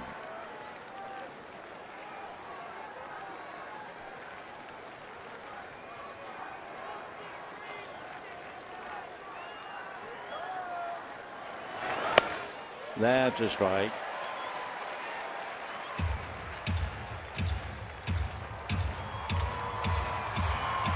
Culberson, only 25 years old, and was originally signed by the Giants back in 2007.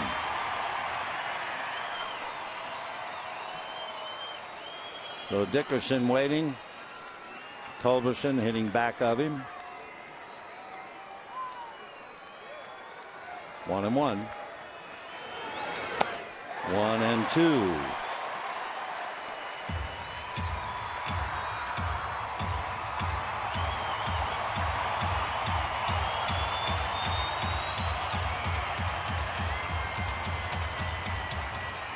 Corey Dickerson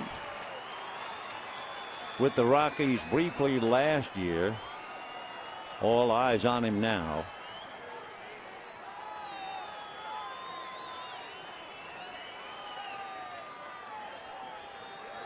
One and two. Whoa. As the old timers would say, he undressed him. 2 balls and 2 strikes.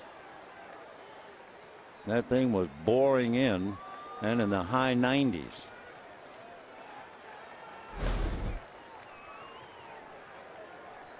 Two on, 1 out, 6-2 Dodgers. 2 balls, 2 strikes to Corey Dickerson with Charlie Culberson on deck. Wouldn't you know he'd go 3 and 2? Wow. 5 walks in the last inning and a third.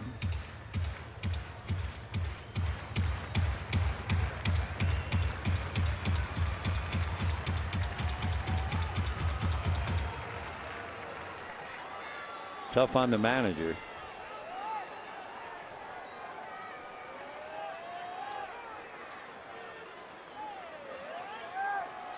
No, no, no, no.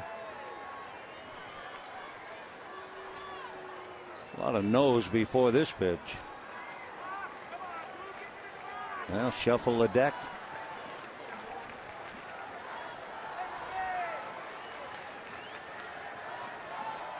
Three and 2. Watch the runners. They hold. And it's a little flare. Trouble in River City. It's going to drop, and the bases are loaded for the 2nd consecutive inning. Little flare, and it'll drop for the hit. Second baseman number 23, Charlie Culberson. Take another look at that. The old story looks like a line drive in the box score. It drops in front. Ethier gets it back to Uribe. So with the bases loaded and 1 out, Charlie Culberson, he came into the game in a double switch. Charlie is 0 for 2. Flied to center and then flied very deep to right. That sent Puig all the way to the track and almost against the wall. Little roller. Gonzalez has to feed somebody, and it is just in time. Jansen was late getting over. Blackman scores, and it is 6-3, but boy, that was close. The Culberson is out. Take another look at this one. Gonzalez saying, where is somebody? And finally, here comes Jansen and just beats his man Culberson. So 3-1. Blackman comes in to score. Everybody else moved up. Mornay goes to third. Down to second goes Dickerson. 2 out in the 9th. 6-3 Dodgers. And Brandon Barnes coming up. Barnes is struck out in single, fly to right, and walked. Barnes from Orange, California, went to Cypress Junior College.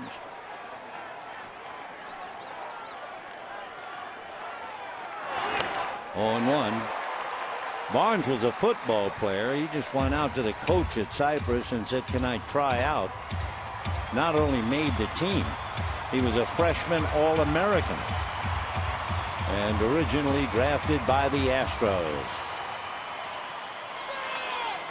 So Barnes representing the tying run at the plate.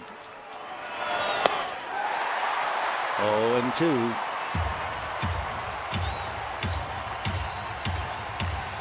For the Rockies to get 5 walks in 2 innings and score 1, they would not be in a happy frame of mind at all.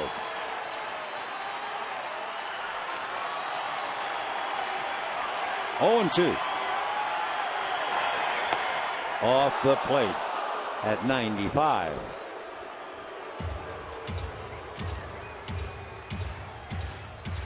So Morneau at third. Dickerson at second. 2 out. 1-2 to Brandon Barnes.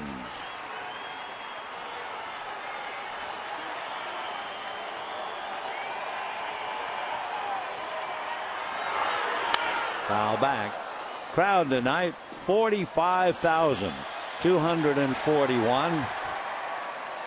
Hope you make your plans to be with us tomorrow. It's the last game of the homestand. Dodgers will then go out. They leave town on Monday. Play Tuesday, Wednesday, and Thursday in Minnesota. The weekend in Miami, and then Washington, D.C. And when they come home, they open up with a 4-game series starting on the 8th with the Giants. Got him. What a wild 8th and 9th innings. The Rockies get 5 walks, manage to score once. The Dodgers hang on to win 6-3. Jansen made 18 pitches to get the save, and the Dodgers survive it. Tomorrow, the final game, and that'll be Ryu going up against De La Rosa. And certainly the player of the game who gave the Dodgers a tremendous lift, Paul Maholm, who made 84 pitches and got the Dodgers through 7 innings. And Maholm snaps a 7-game losing streak against the Rockies, and he picks up his first win of the year. That'll do it for us. We'll be seeing you tomorrow at 1. Until then, we wish you all a very pleasant good evening, everybody.